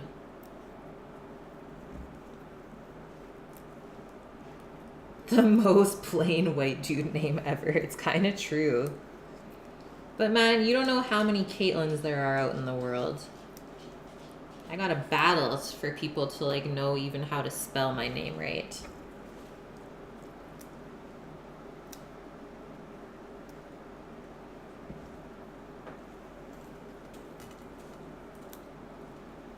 The cream and the strawberries is making it kind of sink down. I can hear it cracking. Oh, there goes the middle. Did you guys see that? I really hope you did. Yeah, it's actually a torture stream. So now we're just gonna pick our flower petals out. Place them around. And these are really lovely. Like they have a nice little blue tinge on the end. It looks so nice.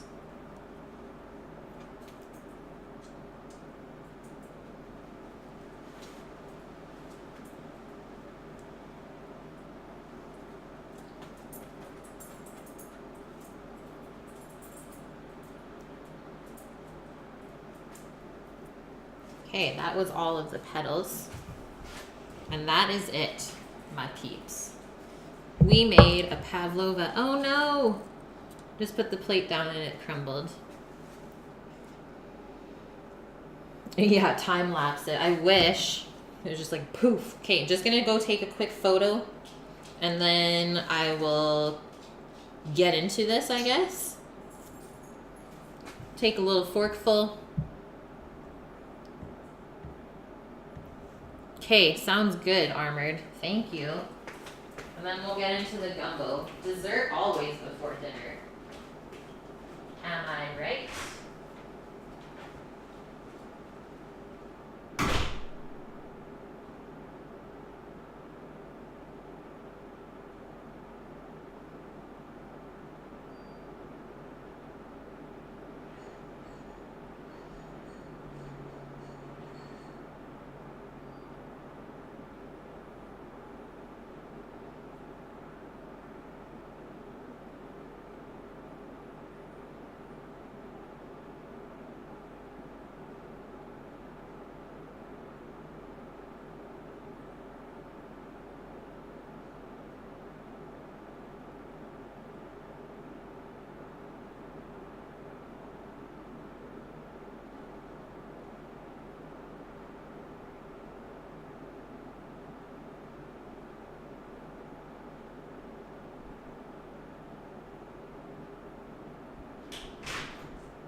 Sometimes the food just looks too good to even eat.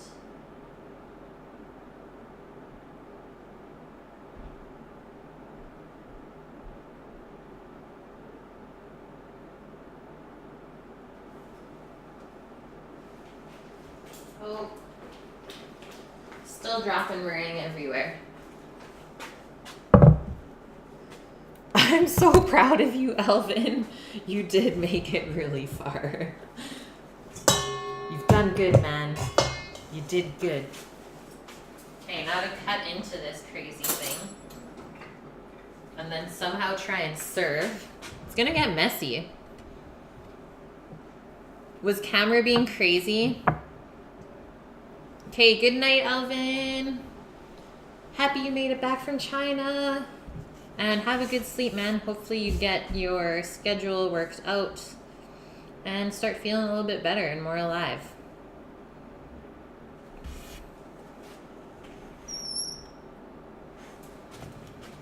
Okay, ready?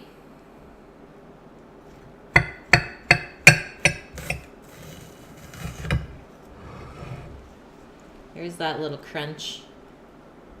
Let's move that guy over.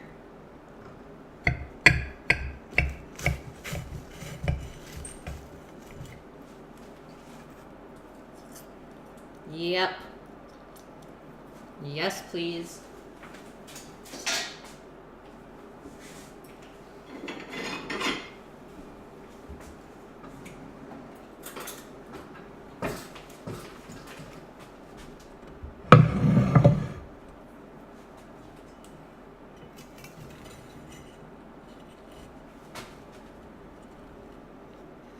And there is our side view. Sorry, that was kind of off before. So you can see how it's a little bit soft still in the middle. That's exactly what you want. Just a little bit of chew. And then the rest of it is like really nice and crunchy.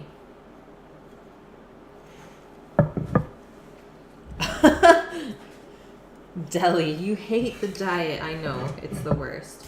I'm gonna start from the outside because I love when it's super crispy like that. Yum. And it just melts in your mouth. That's why I think it's such a great like spring or summer dessert, because it's not heavy. Going in.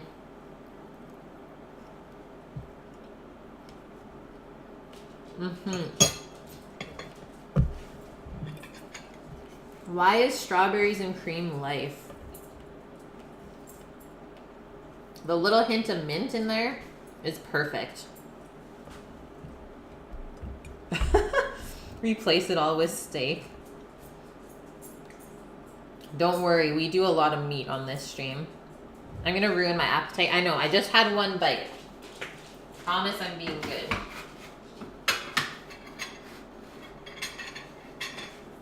And now let's get into it. So I need to taste the gumbo, see the salt level on it, and see if it needs maybe anything else.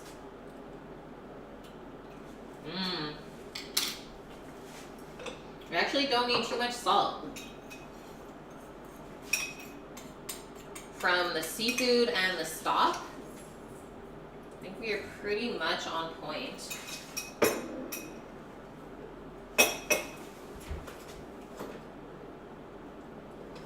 Searching for my salt. Don't even know where it lives. All right, we're gonna be grinding a little bit in.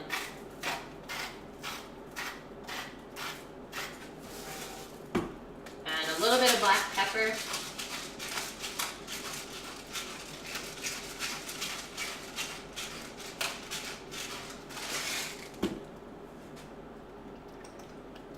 One more stir-zy.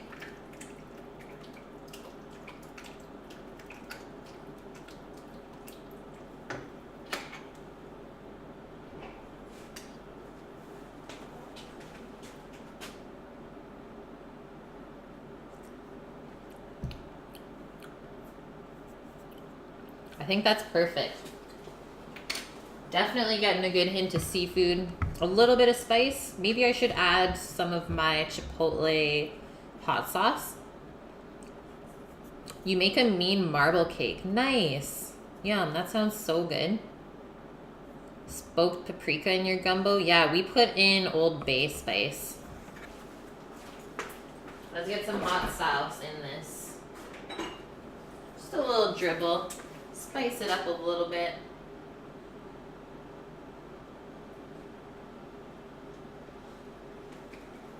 Like a quarter of a cup, probably. Okay, let's do the final taste.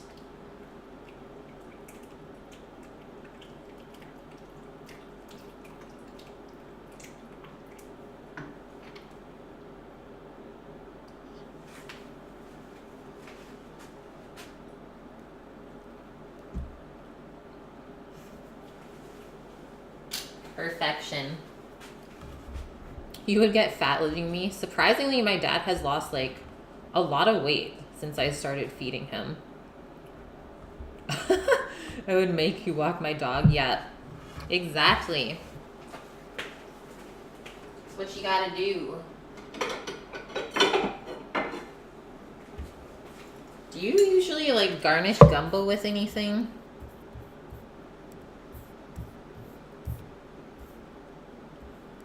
Maybe just some chopped parsley or chives? I think I'm just gonna leave it how it is. You've become a bit of a feeder. We were like that too in Vancouver. It's like, okay, everyone come over. We're feeding y'all tonight. So there's our rice.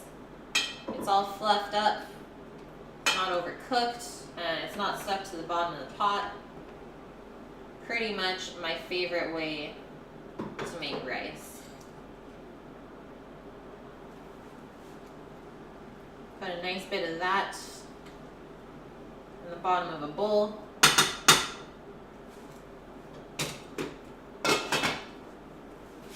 And then we're swapping out our wooden spoon for a ladle. You don't know, Steve, you're Canadian. Tarragon, that would probably be good. Fluff the rice. Just fluff it. So, sauce consistency is really nice. It's not super runny.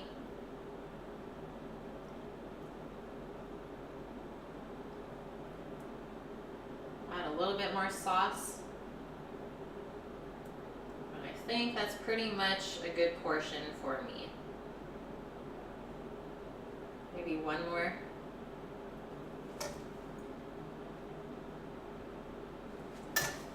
Whoa, that was scary. And that's it.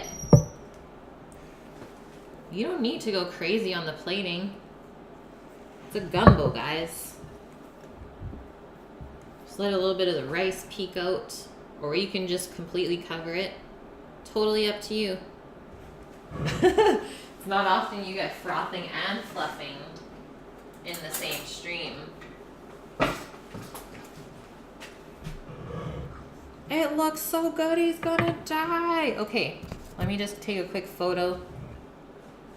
Lemon, I'm still on, it's true. We're just getting ready to taste the gumbo.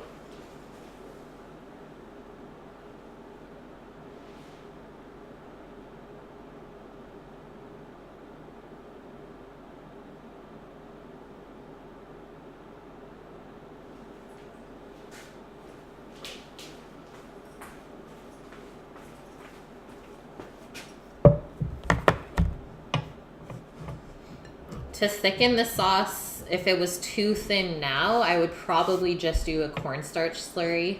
But we started with a roux. Okay, we're going in. Everyone's dying. Froth the fluff. Okay, I got a little bit of halibut, some rice. I think I have a clam on there as well.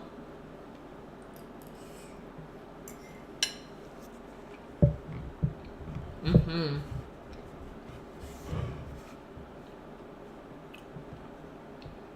There's some good seafood flavor in there.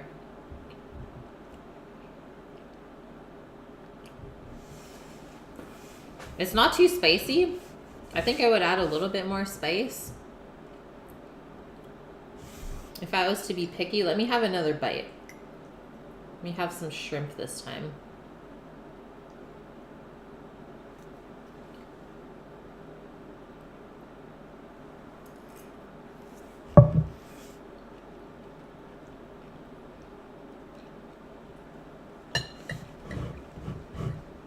I think it's better with the shrimp.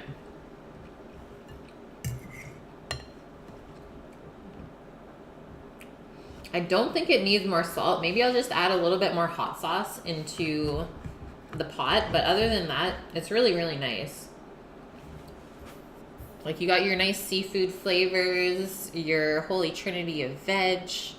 So including the bell peppers for the sweetness.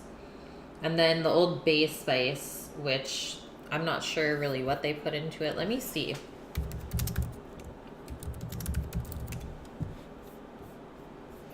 Celery salt, paprika, black pepper, cayenne, dry mustard, ground mace, ground cinnamon,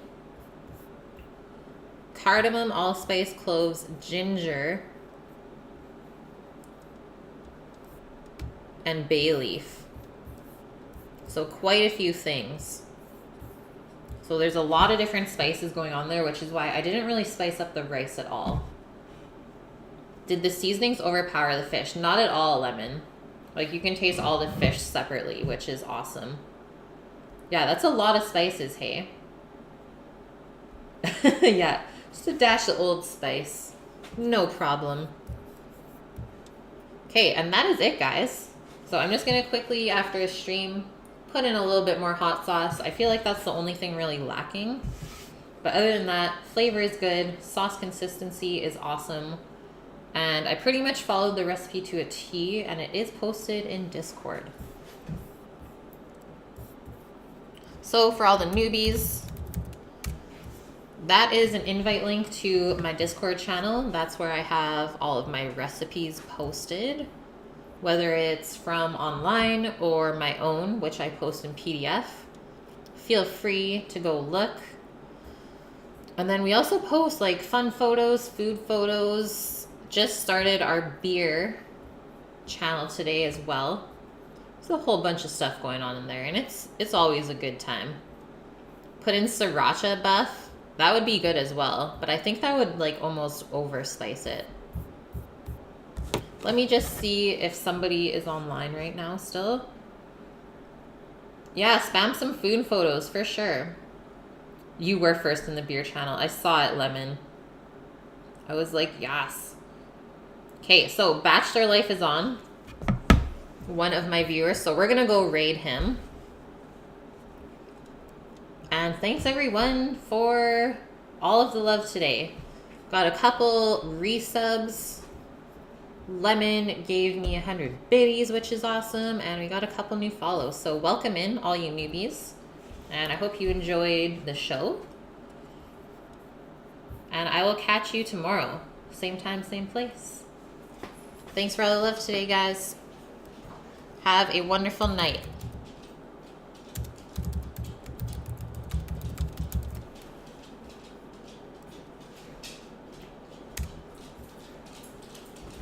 Sounds good, Buff. It's your boy E.T. Call me Shrek because I'm head ogre heels for you. Thanks, man. That's probably one of the classiest pickup lines ever. Not. But it wasn't as cheesy as some of the ones that I've heard, so I'll allow this.